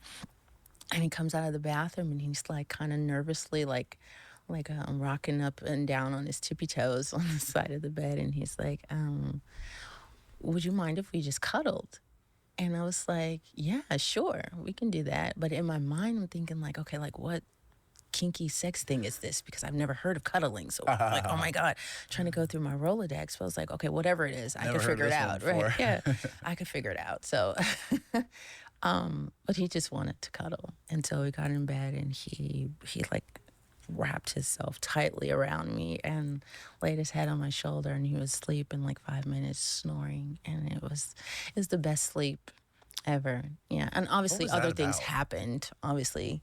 Uh-huh. But Oh, but that not night? that night. Oh, not that night. No, not Yeah, that that night. seems We odd just- though, doesn't we it? Like, just what do you think slept. that was about? He was tired. He was tired, and he just needed a good night's rest. Right. Like he just went through all of this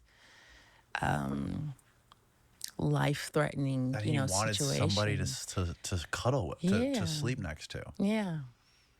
Yeah. Wow. Well, because he said, while he was in Guatemala, he could have women, and Right. he had good coffee, he had all of those things, but he didn't So have like a a good cuddle. woman was like the equivalent of a blanket for a normal person for him. Right. Like, I can't go to sleep without my blanket, my pillow. He can't go to sleep without a woman. Yeah, maybe, yeah. Wild. It was pretty cool though. And That's so, wild. That's so so wild. yeah, so in the morning he paid me the 5,000. I mean, 1,000. I'm sorry, 1,000 and he fives? paid me 1,000 and the fives from the 5,000 that he had, and he was getting ready to go and do an interview with Fox News or somebody, and he said you can go down and have breakfast, and just charge to the room. Mm-hmm. And then he said, will you be here when I get back? And I was like, really? You want me to stay? Like, because we don't stay. We're not Right. asked to stay, right? Right. We're just, whatever. One and done. And so it's like, okay, yeah, I'll stay. And so he left, and I went down to have breakfast. And while I'm sitting, I'm just at the Beacon. So I'm sitting out front having breakfast, and a taxi pulls up, parks right in front, and the driver gets out of the car and walks directly to me. And he says, hey, so you know John McAfee? And I'm like, no, I don't know who you're talking about. Who's that? And he's like, yeah, okay, well, can you just tell him that his cab driver's here? And I was like, well, I don't know who John McAfee is, so I can't help you. And he's like, okay, well, just tell John McAfee that his cab driver is here. My cab's right there, and I'll be here, when he needs a taxi. And I was like, I'm sorry, I really can't help you. I don't know who you're talking about. And so, so now I'm on guard, and I'm a little spooked because nobody knew that I was with him, except for the night people, and who, for me, like why would someone know who I am, right? And who is this taxi driver? And So the dude who worked at the front door at the hotel knew who you were, though, right? right At night. at night, Right. right? And so this is now the next morning, Right. Okay. right? So and it would have been long after shift change, right? So the night people would Sure. not have been there either. And so this, definitely spooked me. So when John came back, I told him about this cab driver, and he was like, I don't have a cab driver, so I don't even know who that would have been, And so he told me, though, that there was a table of people that he wanted me to go down there and just check them out and see what I thought about them, because when he was coming back to the hotel, he spotted them. I don't know what about them concerned him, but he sat down with them, and he said, well, I want you to see if one of them is the cab driver, the guy that came and told you that he was my cab driver. So I was like, okay. So when I went down there, there was nobody there. And so I went back up there to the room, and he's like, okay, well, we're going to go out for lunch. So we went out to Lincoln Drive, where, all the restaurants and all the things are over there. And we were kind of just walking around, and we decided to sit and get a bite to eat. And John, while we're sitting there, John is kind of just pointing out people to me, and he's like, okay, look at that guy. He's got a weapon in his front pocket, or he's got a weapon. Look at his ankle. And he's showing me what to look for on these people. And then there was someone that had walked by, and I remember he grabbed a butter knife, because that was all that he had for a weapon, and kind of tucked it, in his sleeve on his lap, and was kind of like at ready. So I don't know now what's happening, but I do know, okay, the taxi cab driver was super weird. I do know the night while we were talking, in front of the news cafe, he was just watching people intently. So I need to be on guard here. I don't know what's going to pop off, but I need to be ready for whatever it is. And the only threat, the perceived threat, is still Belize government. For him, yes. Okay. Yes, very much so. Okay. And so, so we're sitting there, we have our lunch, and while we're sitting there, I'm not sure because the Lincoln Drive is like this long stretch, and then there's like streets that run parallel, right? And so we're kind of sitting in the middle, but I can see a road ahead of me, and there was this SUV that just kept circling around, and it was the same SUV because it was the same driver. And I made John aware of that, and so he decided that we were going to go back to the hotel, and he decided that we should go and change hotels. So we ended up in Fort Lauderdale at the Four Seasons or something. Anyways, that's not that important, but we just moved locations, just to distance from where we were. And spent a couple of days together.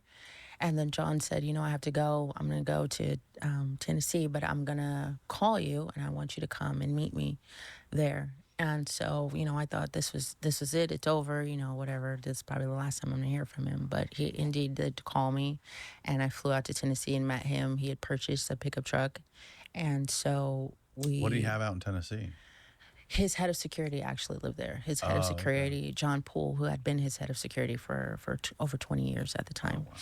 And so That's where he was going to meet with him, and he purchased a pickup truck, a Dodge Ram, and we drove from there to Portland. Why Portland? I'm not sure still. I think he had, there was someone that was doing like a graphic novel about John's story.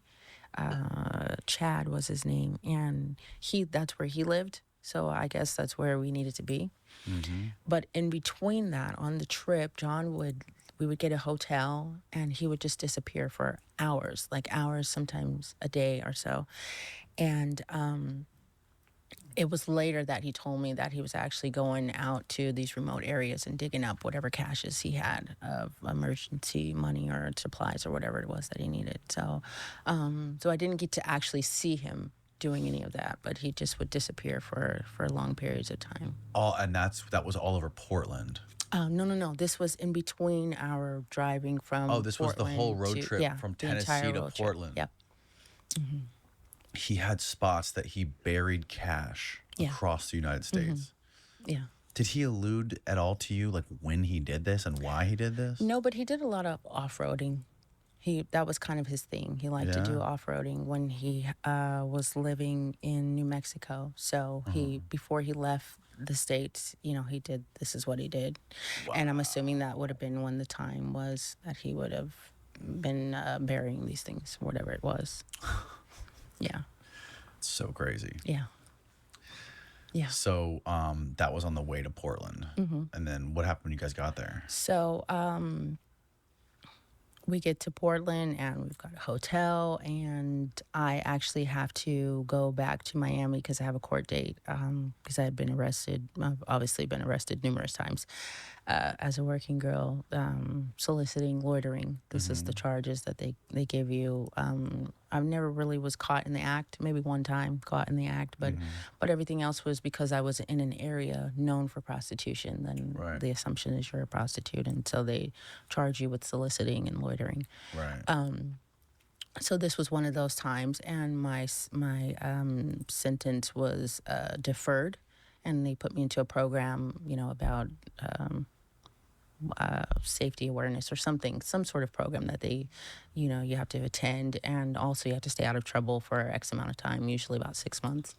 And so I did that, and they were just going to go and close out the case. So I needed to go back to Miami. And before I left, John said to me, listen, I'm not going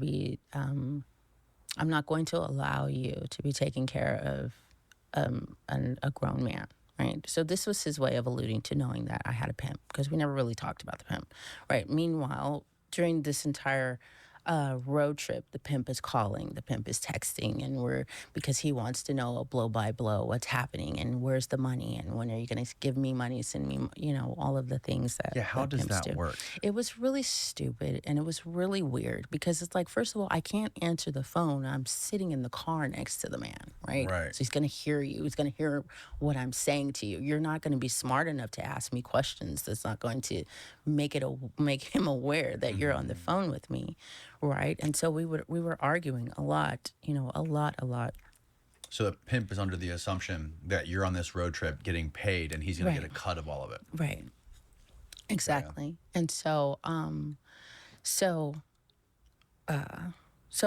John said, if you're going to come back here, then this is sort of the ground rules, like kick that guy to the curb. Right. Exactly. And so I was like, okay, I can do that. Anyways, other things happened after that, but that was the plan. That was the intention. And yeah, that's another thing. If prostitution becomes legal, they have to get rid of pimps. You would think so, yeah. I would imagine. Do you think it would be better without pimps? My life would have been better without. Yeah. I don't think I would have been a prostitute, actually. Right. Yeah, that's true. That's a good point. But I don't think. You think the pimp is the one that pushed you? That's how you got pushed into it in the beginning. For sure. Oh, wow. But I don't think that it would address the issue of the people that are really being exploited in this industry, right? The people that are being trafficked. Right. That's not making prostitution legal is not going to address that issue, right? It's not going to help the children that are being trafficked, into these sexual situations. Right. So when you have people above that can exploit people below it, that's when it becomes even like a way worse problem. Yeah, and maybe it could help. I'm not sure. I don't know. I think people we are loving and kind and gracious and all of the things, but we can be absolute monsters. And I don't know that there is any law that can be passed to exercise the monstrosity of the human nature. Where people can be exploited, they will be exploited.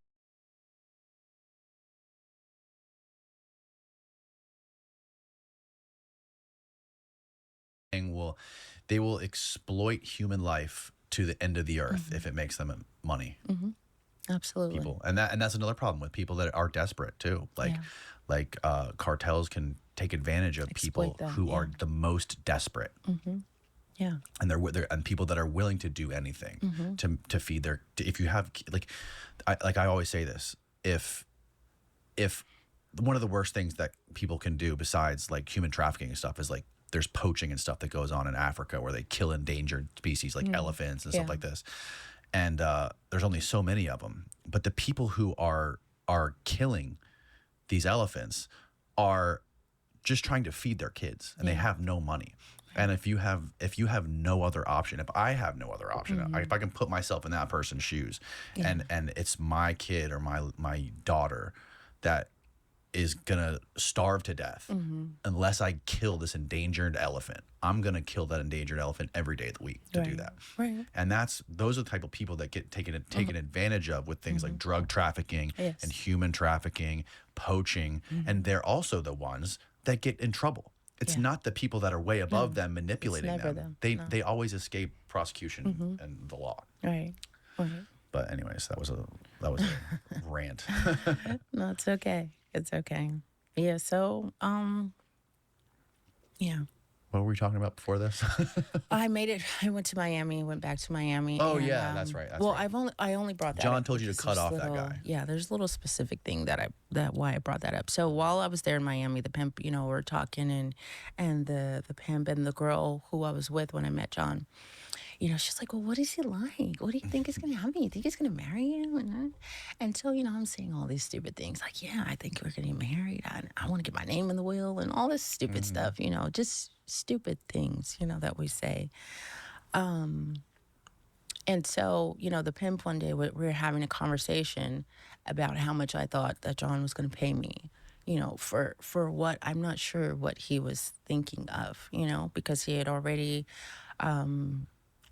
spent $3,000 to take care of the my rent for the condo we were renting, and then for the car note as well, and then just extra spending money, right, which I had already sent to take care of those things. But it was actually not he actually paid directly, those things, and then he gave me spending money, anyways. And so I'm not sure what the pimp was thinking John was going to pay me money for, right? But he had all these sorts of ideas of wanting me to get pictures of him, video of him, because nobody knew during that time where John was or who he was with, but he was with me. So he's thinking, we could sell this stuff to the press and make money that way. And just trying to come up with just ways to, extort money from John. And so he was like saying something about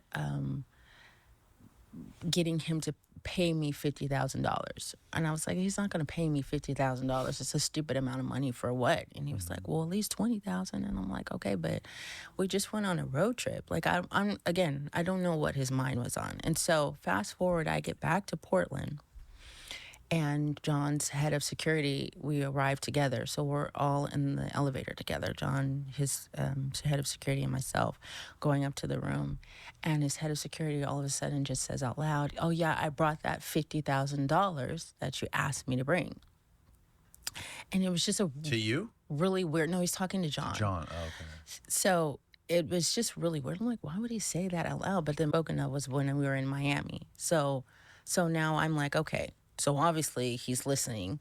He had a way of listening and hearing what was happening in Miami. I don't know if it was my phone or if it was the house. Right. Okay, or somebody's home, or our phone, I should say. And so, but I assumed that he would have been anyways.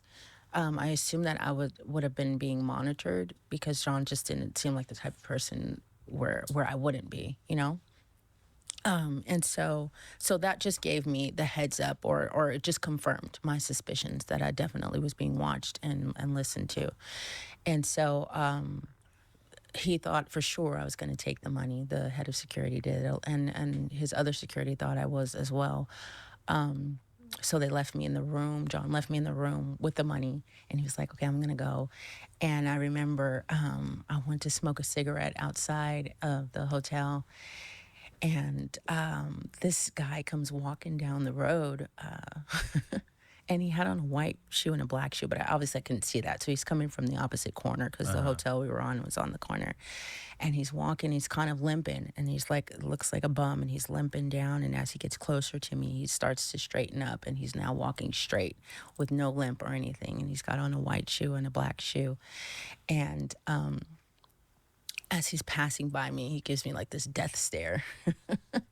Because again, everyone assumed I was going to take the money, but I didn't take the money, and that sufficiently spooked me.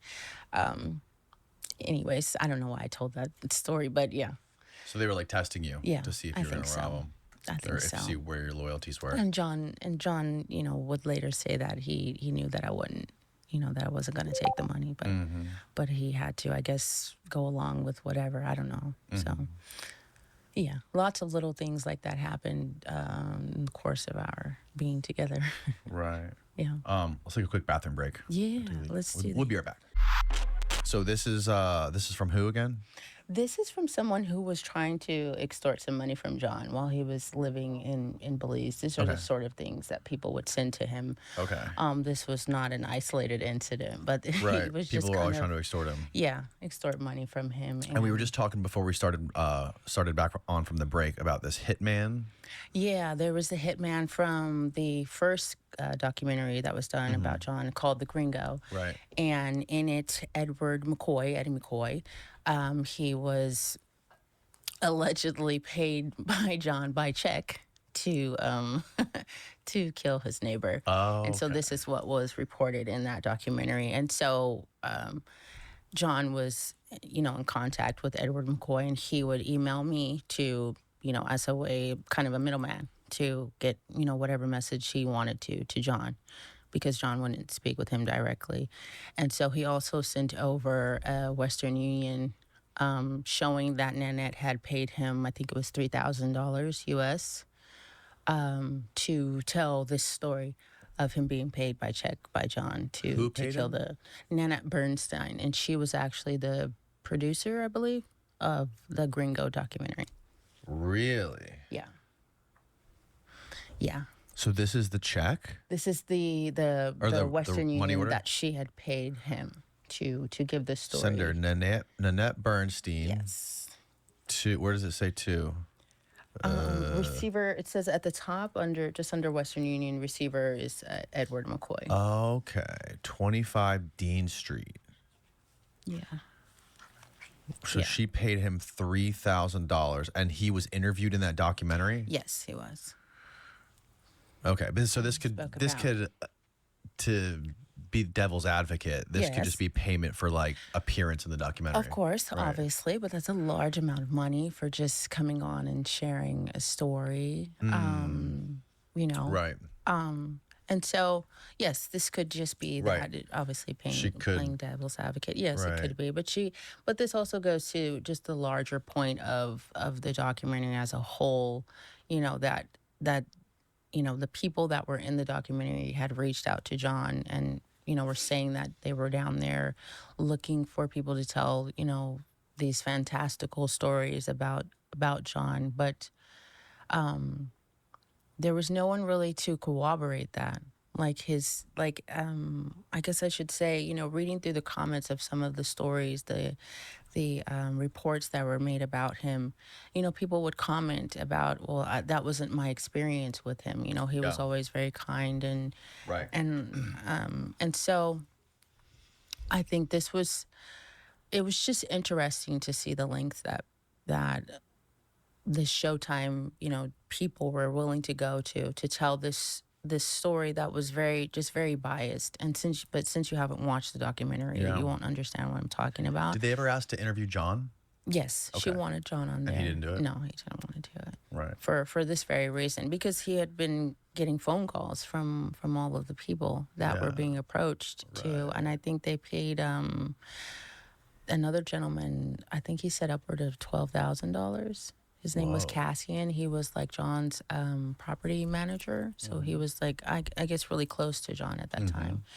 And so yeah, this letter was just an interesting thing. This is just a random person trying to extort trying to him. extort money. From John McAfee. This is Swan. Swan. I am deep in shit. And so I am in deep think, shit. I should say the Swan. It was the Swan brothers who I guess were known to be very violent, kind of known around the island. Oh, really? For their illegal activities and violent mannerisms, I guess. God, that's crazy. Yeah. So it was a crazy time he was living in. What in a Belize. life. He had to have been so paranoid. Yeah, but I think he enjoyed the chaos. He was, he came on this earth in chaos. He was born during World War II. So, Yeah. and his parents' meeting was chaos. His mother was married already to someone Oh, who really? was off in the war, and she no. got pregnant by his dad, who was an American soldier. And the story goes that they were having like a romantic evening in her house, and so below was a jewelry store, so and they lived above that, and there was a lot of candles that were lit, which then lit a curtain on fire, which then burned the entire home and business down. Oh, no. Yeah. So yeah. Wow. Pretty cool. But I also wanted to show, maybe if we can shift, we'll show a picture. It's of me and John. It's one of the first pictures taken of us publicly. And you see the gentleman in the background there, just between our heads. Oh, yeah. Yeah, He looks creepy. Yeah, this is what we were kind of dealing with, Who is that guy? from the onset. This was just someone that was following, keeping tabs on John. He looks rough there. Yeah. John does. Yeah, he does. That Yeah. was- Okay, so now you can see why I made the assumption that he was broke and he was not. Yeah. Right. How old is he there? He's 66. Wow. 66, yeah. Wow. I love those sunglasses, by the way. Oh, thank you. Those are pretty sweet. Thank you. Yeah, I was looking rough too. No, Extremely you didn't look rough. You look great. You look fantastic. Thank you. Okay, so let's go back to the story. Where did we leave off Yeah, the with story. So I just told the He told you to story. break off the pimp, right? Yeah, the pimp, and which I did for a little bit of time.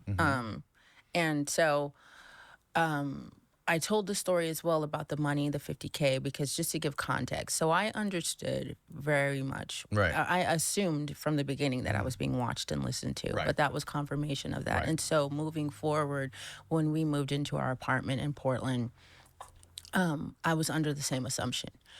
And so, we're there.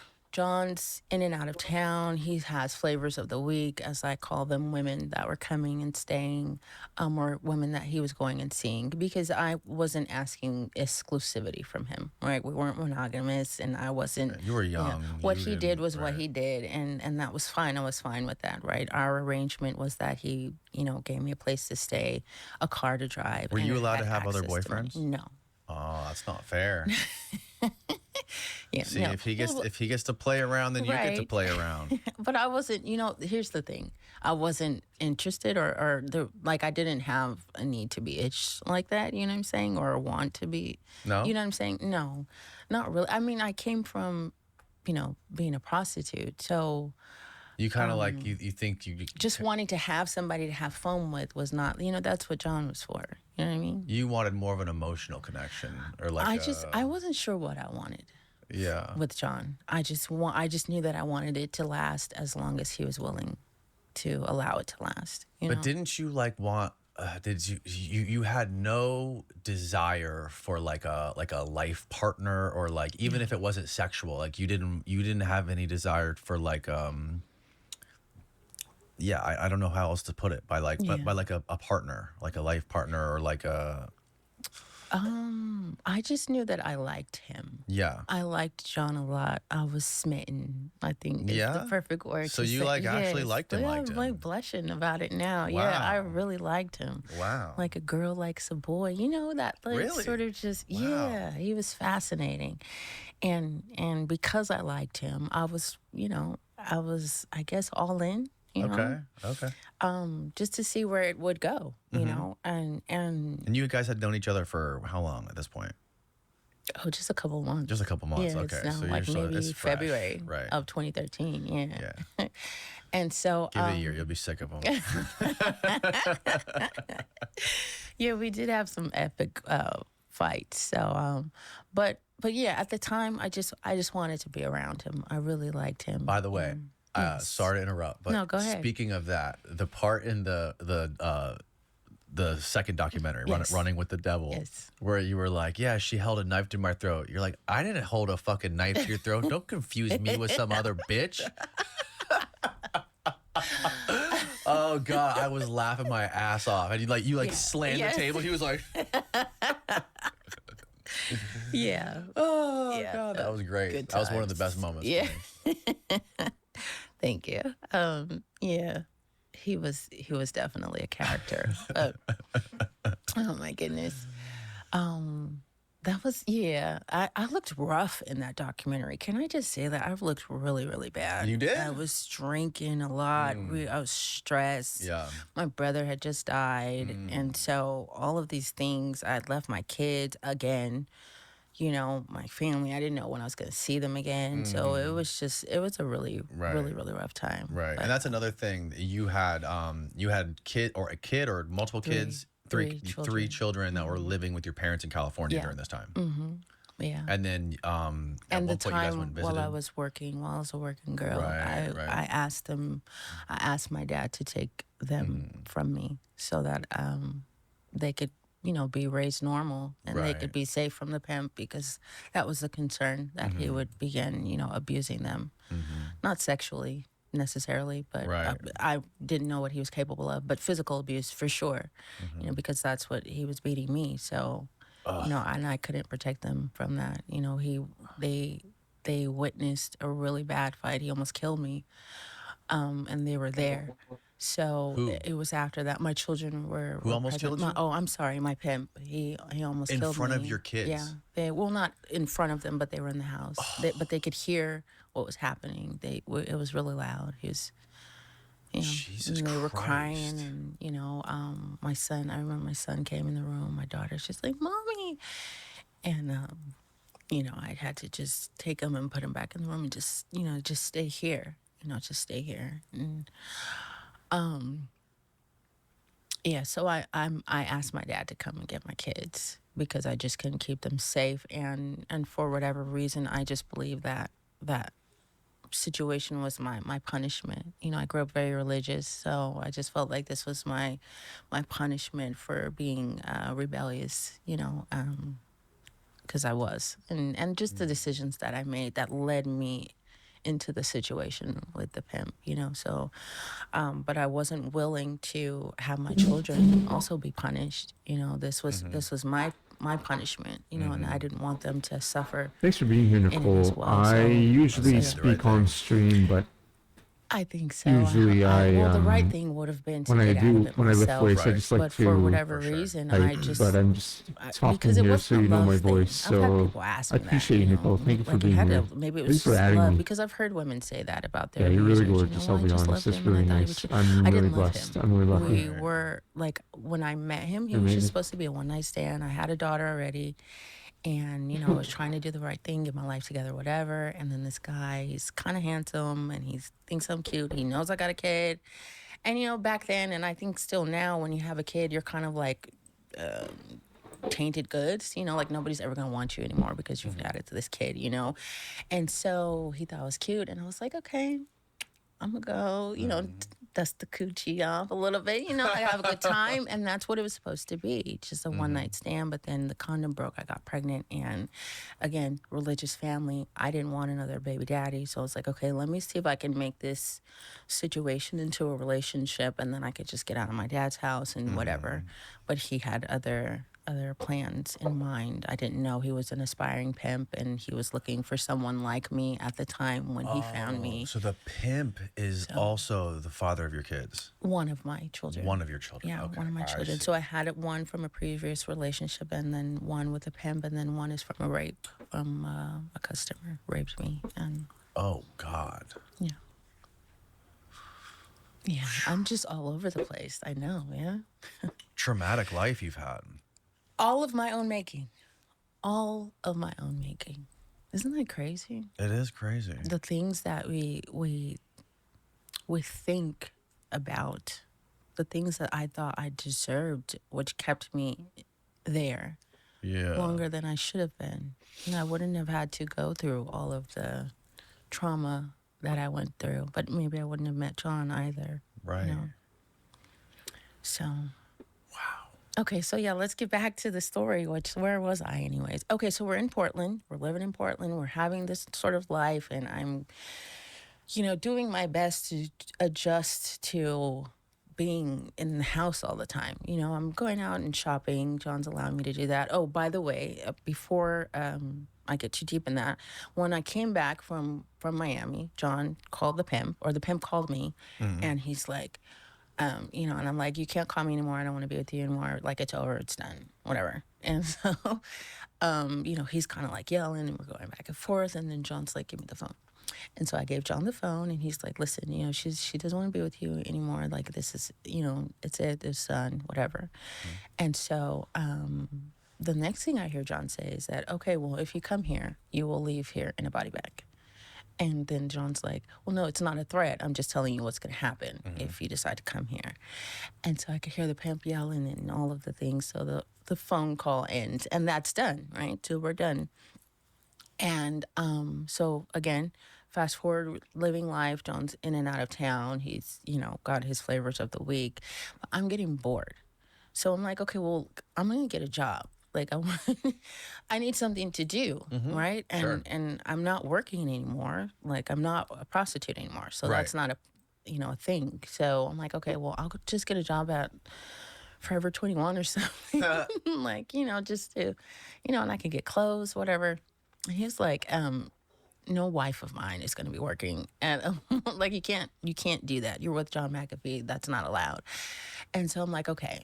So then I asked for a dog, and he's like, okay, we'll go to the shelter. We'll go pick out a dog. But this had been like months now have passed. And so then I went and looked online, and I was like, I want a little cute little designer Yorkie dog? Yeah. So I paid. So I sent the money to do it. And he's like, and when he found out about it, he was a little pissed. And he was like, what is this? I was like, I told you I wanted a dog. Like, I want someone here, companion, whatever.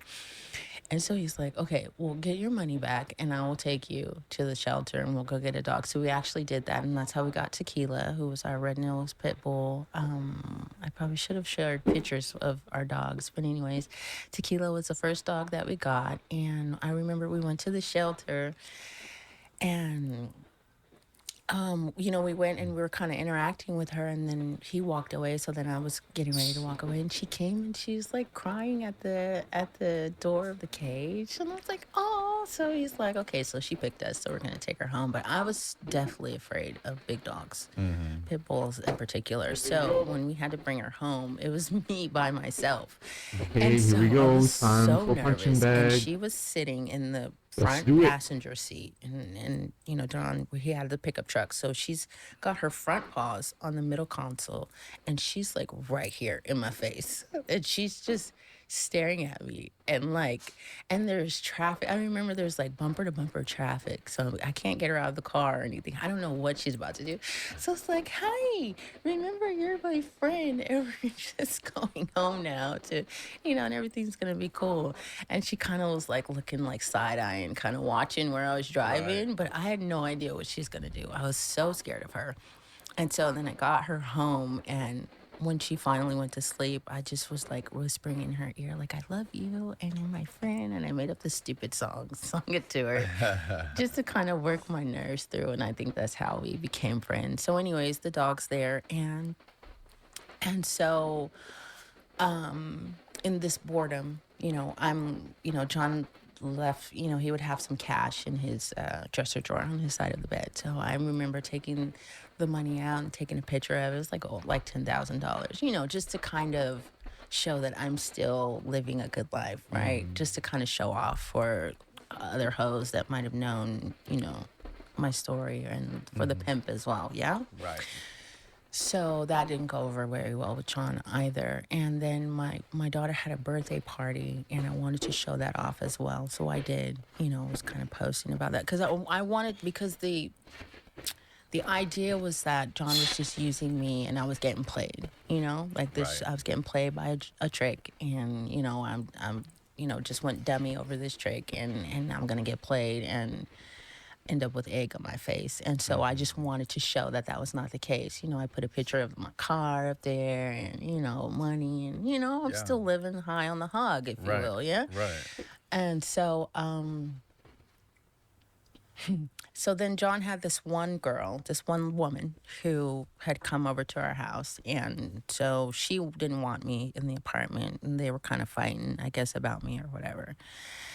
And so John decides that he's going to kick me out. So he kicks me out. But this also has to do with, I think, because I was like showing signs of maybe going to go back into that lifestyle, because I'm posting these pictures. I'm trying to find out what's going on. I'm talking to hoes that I used to work with and all of these things. So maybe for John, he's like, okay, let me just cut this off before it becomes a bigger issue. And so he kicked me out with the dog.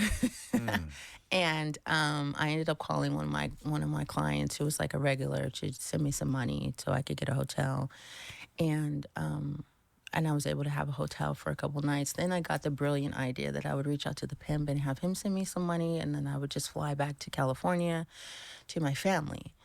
And so instead of the pimp sending me money, he sends me a gentleman named Francois, who he comes and he pays me. We do, conduct business. He pays me.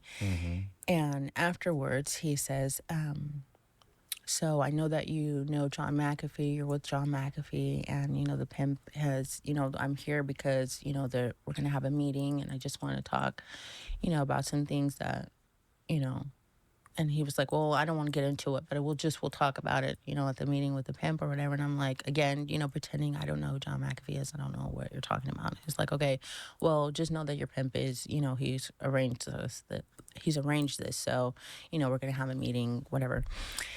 And so fast forward to the meeting, there was my pimp there. There was a pimp from Portland and then another pimp from California. Okay. And so they're physically in the room, and then Francois is on the phone.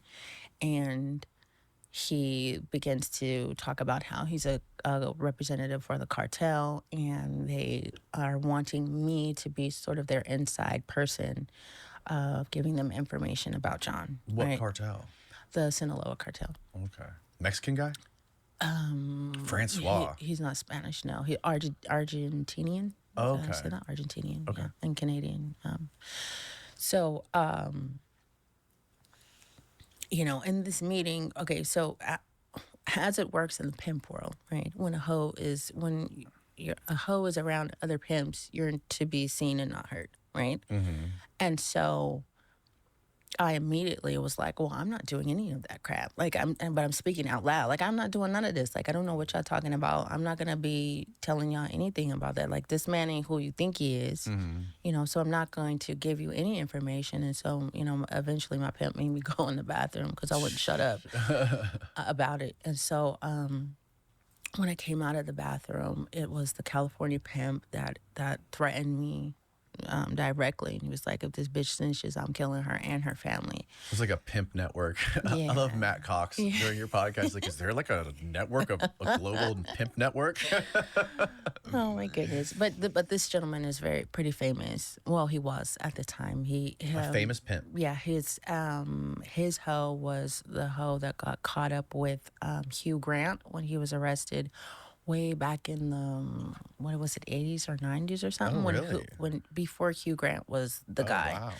Right. Yeah. So he had gotten caught up with a prostitute in the car, and she was a prostitute. So that was her pimp. And and this was, I guess, the mentor of my pimp.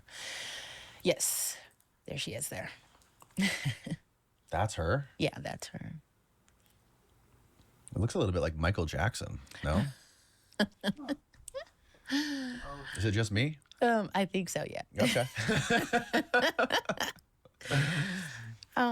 So yeah. So yeah, that happened. Anyway, so this gentleman, and so this was my concern about. Minus the Adam's apple. Yes, minus the and so so this was a big concern for me. Not necessarily the cartel, but the pimps, because my parents had lived in the same home for over 30 years. They had the same routine. My children went to the schools that I went to. Like, there was nothing different about them, their routine. So they were easily findable. Yeah. Easily could have paid anybody to just go shoot up their house, and they could have all been dead, So, so fast forward, I don't know how it happens, but I think John reached out to me because, again, assuming and knowing that I'm being watched and listened to, he probably would have known of this meeting. Right. And so he reaches back out to me, and he comes to the hotel. And I remember he's like checking under the bed, checking Right in afterwards. the closet. Not right after, maybe a day later. Okay. And so I was like, nobody's here. And he was like, okay, okay. So now, but he's on guard. There's this he's really on guard. And so I'm like, okay, crap. But what am I going to say to him? What am I going to say to him that he's going to believe? Right. What could I possibly say? So I said nothing. And we, said our apologies about whatever. And we went back to our apartment, as though nothing happened. And, but this Francois gentleman was someone that John was working with closely at the time, because they were trying to do a documentary as well, and then also trying to work on a film. Yo, what's up, Julie? I do speak English. How are you doing? They were wanting to do as well, Welcome. while also working with Chad doing the graphic novel. What's up, Julie? Welcome. Thank you, Julie. That's So nice to this you. I was do all speak happening, English. How about you? I and guess obviously you do. I remember just Francois being around. It just made me really, I just didn't know what to. Oh, what that's to sweet, do. Julie. That's nice I of you. couldn't tell That's John cool. what was happening, That's awesome. because I felt like if I said something, then it could maybe get back to him. It is Right, because he 2:21 came p.m. into there. our apartment one day, and That's he set cool. up our cable or something. He set up, and I Welcome, made the welcome. I'm just assumption doing that he some was bag putting, work. like something this Some heavy bag work. in the house, and John's letting this happen. So John, understand this, that John knew everything that was happening. There's no way I that he don't didn't know. know. Let But me he was see allowing it after. to I got. happen, to play I'm- out. let me- Why, I don't know. I'm doing Maybe these. to understand. Let me see after. maybe I'm in. the I'll check Francois after. connection, Sorry. who he I'll was have to see. connected to, and Right. and finding out all the tentacles there. But then also just trying to see what I was going to do, where I was going to land, because obviously he could have just Yeah, I will. cut I it will off. see. I He will could see have for just sure. ended I'm. our I'm just in the situation. middle of this. But then there would have workout. just been another girl I'm, moved in, Give right? me a minute. And so I think he was willing to just suffer with the devil that he knew, right? As Right. opposed to, And so, so over time, the request shifted from giving information about, where he is, who he's with, who he's traveling with, what sort of guns we have in the house, to wanting me to. I was given a substance at one point in time and told to put it in his food. They were asking me to park his car, his truck, in a certain area, or like on the street, so that it can be accessed, because we had a parking garage, and so I would park it in there. And so I would tell John, listen, Okay, I will check right now, Julie. I'll check right now. when I'm not here, because I often traveled back to see my kids in California. It's for summer break, for Christmas break, just spending time with them as much as I could. So when I would go, I would tell them, don't drive by yourself, have somebody else drive. Don't park the car on the street, park it in the parking garage. Just to not to so I never told him why. I just told him, hey, protect yourself from these things, And I remember I was supposed to, because again I said that I was given a substance, but I didn't throw it away, which I probably should have immediately. I'm not sure why I didn't. but I remember stuffing it like in my dresser drawer and just hiding it, because what happened the day it was given to me, I just went out. I was supposed to be going to 7-Eleven, and the pimp was out, calling me and wanting me to come meet him. So I did that, and I went back straight to our apartment. So I didn't want to stop somewhere and then be seen, anyways. This was just my thinking process. And so I remember we were going to eat dinner together, and I was waiting for John because we were going to cook together. That's what we always did. But he was busy on the phone, and so I was hungry, so I decided to go ahead and cook anyways. And when he came out of the bedroom after his phone call, he kind of just stood there in the doorway and was like, "Oh, you cooked?" And I was like, "Yeah, I did." And he's like, "Okay." And so he's like, he comes to the stove, and he's watching me while I'm, kind of preparing our plates. And I was like, "Well, do you want me to make your plate, or you want to make your own? Like, what?" And he was like, "No, you go ahead and make it." So it's like, okay. So, I showed him, I'm stirring it up just to let him see I'm not digging from a specific spot, it's just, and it was some broccoli chicken and noodles I made or something. And I remember he took some of the noodles and he started throwing it to our dog, Tequila. And he later told me he did that because he knew if there was something in there that I would have said something, because I love the dog and I wouldn't let it, want the dog to be hurt. So yeah, so this is going on. And then fast forward to about July-ish of 2013, the Belizean soccer team comes to play soccer in Portland, Oregon, as a part of some tournament that was happening, right? And so John finds out this information. I guess somehow gets the flight log of who all was on the flight. And when they left, when the team left, not everyone that arrived left with them. So now in our neighborhood, so we were living on 20th and Hawthorne, at the Hawthorne on 20th, I think is the name of the apartment building. Anyways, so this is where we were. But in this neighborhood, I was the blackest person that lived there. Now, there were people that would come to the shops and things, but no one that looked like me. So when we started seeing people that looked like me kind of just milling around, loitering, if you will, in our area, like there was a thrift shop across the street from our apartment building, and so people would be like just loitering around there, not really doing anything. There was a pizza shop across the street from us, and people would just be sitting there for hours and hours and hours.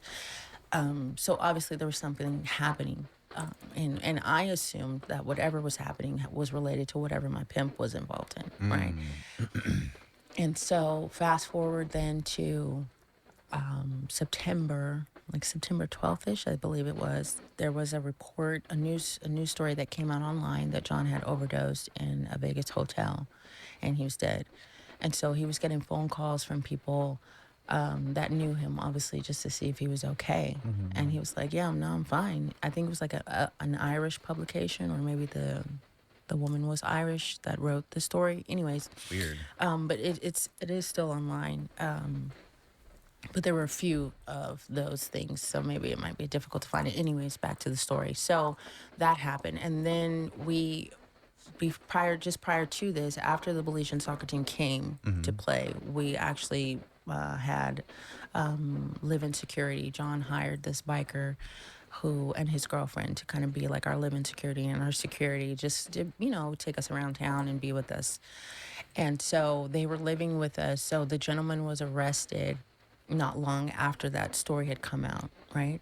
And so now we're without security. And so fast forward maybe a couple days, I can't think of the exact date, but it was definitely before John's birthday, but around his birthday, because all of these things seem to happen around his birthday. I think it was like a calling card of these people, of whoever, because there was always something happening around his birthday, which is why he hated his birthday. He hated his birthday very much. And so anyways, one night after our security is arrested, one night John and I were binge watching Family Guy, and we lived on the 4th floor of our apartment, and it sat like a L, and so we could see all the main roads, right? We could see all of that. And I saw a truck pull up to the lamppost, which is in between the pizza shop that I told you about across the road from us. And then there was an old movie theater there. So there's this lamppost there. And this gentleman pulls up in a white pickup truck, and he gets out, and he's wearing like a construction worker vest, and he flashes his flashlight down our street 4 times. And so I pointed out to John, I was like, hey, this guy just, flashed his flashlight. And so the person did it again. And so now John's on high alert. He's like, okay, turn off all the lights, turn off the TV. And he's up watching. He's got his binoculars. He's looking. He's listening. He's going from, the living room to the second bedroom that we have, kind of watching and listening. And he's, you know, he swore that he heard something. He was like, do you hear a motorcycle idling? I was like, no, I don't hear shit. Like, I don't know what you're talking about. Like, I'm obviously concerned, but I'm not putting it together like he is. Again, because I'm assuming whatever's going on had to do with the pimp, but the pimp has not told me of anything happening. So obviously nothing can be happening in my mind. That's what I'm thinking. And so I eventually go and lay down in our bedroom, and I guess I fell asleep, obviously, because he comes at about 2 a.m. He comes running in and wakes me up, and he says, listen, they're here. We got to go get dressed. And I'm like, waking up, like, what? Who's here? What are you talking about? And he said, we got to get dressed. We got to move. And he was like, listen, if you want to stay here, that's fine, but I have to go. So I'm leaving. And so I threw on something really quickly, and we run down to the opposite end of our hallway. We run down the stairs into the parking garage. And in the parking garage, the lights are motion detected. And so while we're running around, the lights are on, and John's trying to find somewhere for us to hide. We lived on top of a dental office, and there's also a coffee shop that was there as well. So he's trying to get into those doors, that are linked to those businesses. There's also like storage areas in there as well, and so he's trying to find an open door for us to hide in, and everything was locked. So he goes into the trash room, and he's like, okay, we'll get in here, let's hide in here in the trash bin. I'm like, I'm not getting in there, that's nasty. So he turns the light off, and he's like, okay. And in the parking garage, the cars are set up on like an elevator system. So there was an underground level, main level, and then a higher level. So he said, okay, can you climb up here and we'll hide under this vehicle? So we climb up there, we get under this car, and we're sitting there for like a few minutes, long enough for the lights to go off because they're motion detected. And maybe 5 minutes after we're sitting there, the lights come back on. You hear the click of the door unlock because you put the key fob, and it makes a very loud clicking sound. And then the lights come on, and they stayed on all night. But you don't hear anybody. You don't see anybody. You don't hear anybody walking. You don't hear anyone talking. But you can feel the movement. I don't know if that makes sense. You could just feel that there was movement in the room, right? And obviously there was, because the lights were on. And so there was a lot of chaos happening in the lobby. We could hear them. We could hear muffled people talking very loudly, though. You could hear people running up the stairs a little bit, It was just a lot of commotion. Whatever was happening, there was a lot of commotion. And outside, though, you could also hear there was a garbage truck idling that was out front and in front of our building. I mean, somewhere in front of the building, because I could hear it. And so what happened after maybe like 2 hours or so, the garbage bin was rolled out and taken to the garbage truck, and then you could hear the garbage truck doing its thing of lifting the bin up and then compressing the garbage, and then the bin was rolled back in. And then maybe like a half hour or so after that, you hear somebody very loudly in the lobby say, fuck. And then, things start to happen. The garbage truck drives off.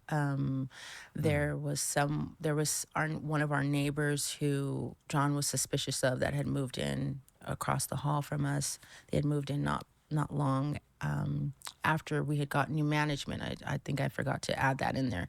So we all of a sudden had gotten new management of our building about August of 2012, the same. So after the Belizean soccer team came to play, but before this attempt, there was a management change. Did the building sell or something? Yes, the building. Okay. I'm assuming it sold very quickly because we had Virginia one day, and then the very next day we had this new manager, right? Who we never really saw. He was never really around much, which was very strange. I don't know if that's how things usually happen with that, but it was strange to me. So, okay, back to that night. So we're sitting there. Eventually, the lights go off, right? So the people have left now, and about 7 a.m, the manager comes in and he goes directly into the room where the surveillance cameras would have been, the screens for the surveillance cameras. He stays in there for maybe a minute or two. You guys are still under the car. Yeah, we're still in the car.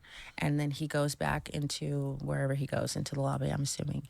And so maybe about 9 a.m. was when we finally got from under the car. John just wanted enough time to pass just to make sure it was safe to come out. So we go up the stairs, we get back into our apartment.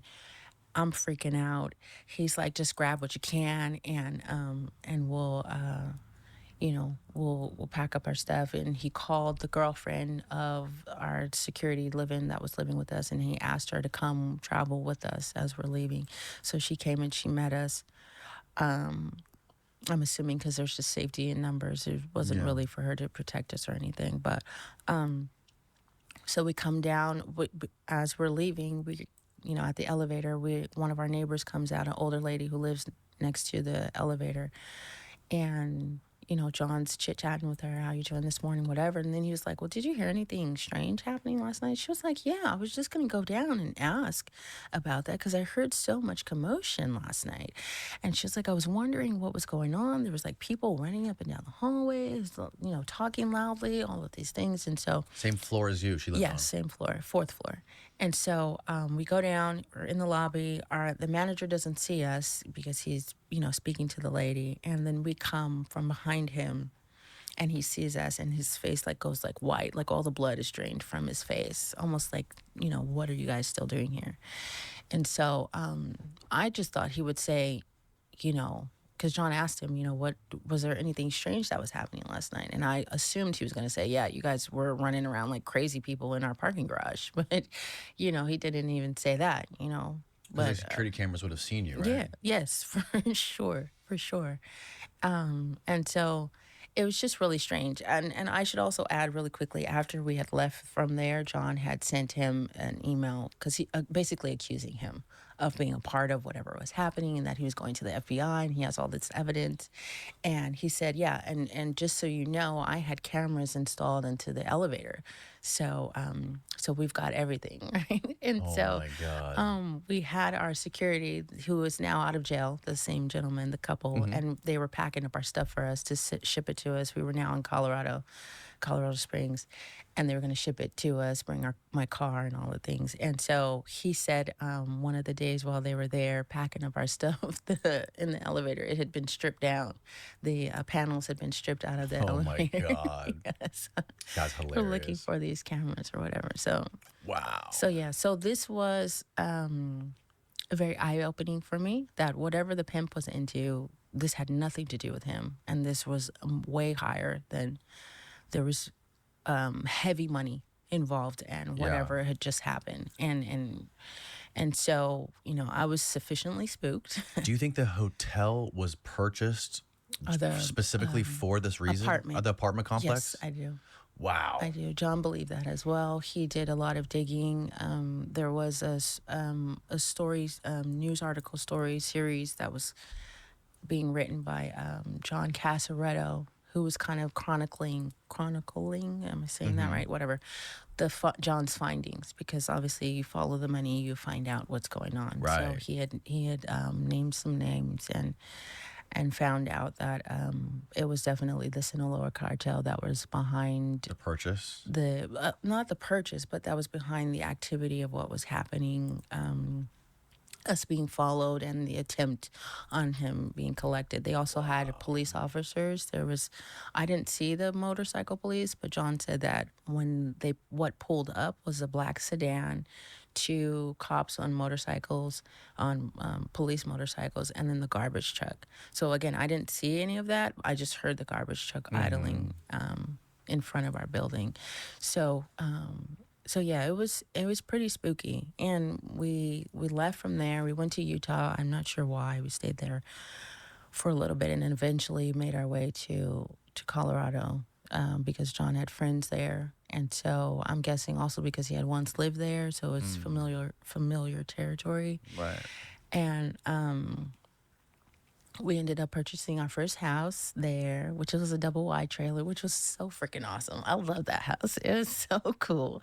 It's the coolest house. It had a fireplace, and John taught me how to make a fire, and so it was just really cozy. And I had rooms for it was a 3-bedroom, so there was rooms for my children. You know, I had for my girls and for my son. wow. I decorated it. Yeah, you let me get furniture and decorate. You know, for an eventuality of maybe them coming. Like I thought we were really like setting up house and everything, but we eventually had to leave there as well. So, so in the meantime, the pimp is no longer a part of my situation, right? Because like I said, I'm scared. Right, so I'm not dealing with him anymore. We're not talking. It's been months and months since I last spoke to him. I'm a happy little homemaker, you know, in our house. John still got his flavors of the week, and he's going here and there, whatever. We get married eventually in October. This is all in the same year. October of 2013 was when we got married the first time. And John's doing interviews with Fox News, CBS, whoever is with the mainstream media. He's doing interviews at this time, not podcasts, but interviews with the mainstream media, just on various subjects, whatever hot topics are happening. Right? I remember he did an interview about Edward Snowden when he was stuck at the airport or something in Russia. And so this is what, you know, our life was at the time.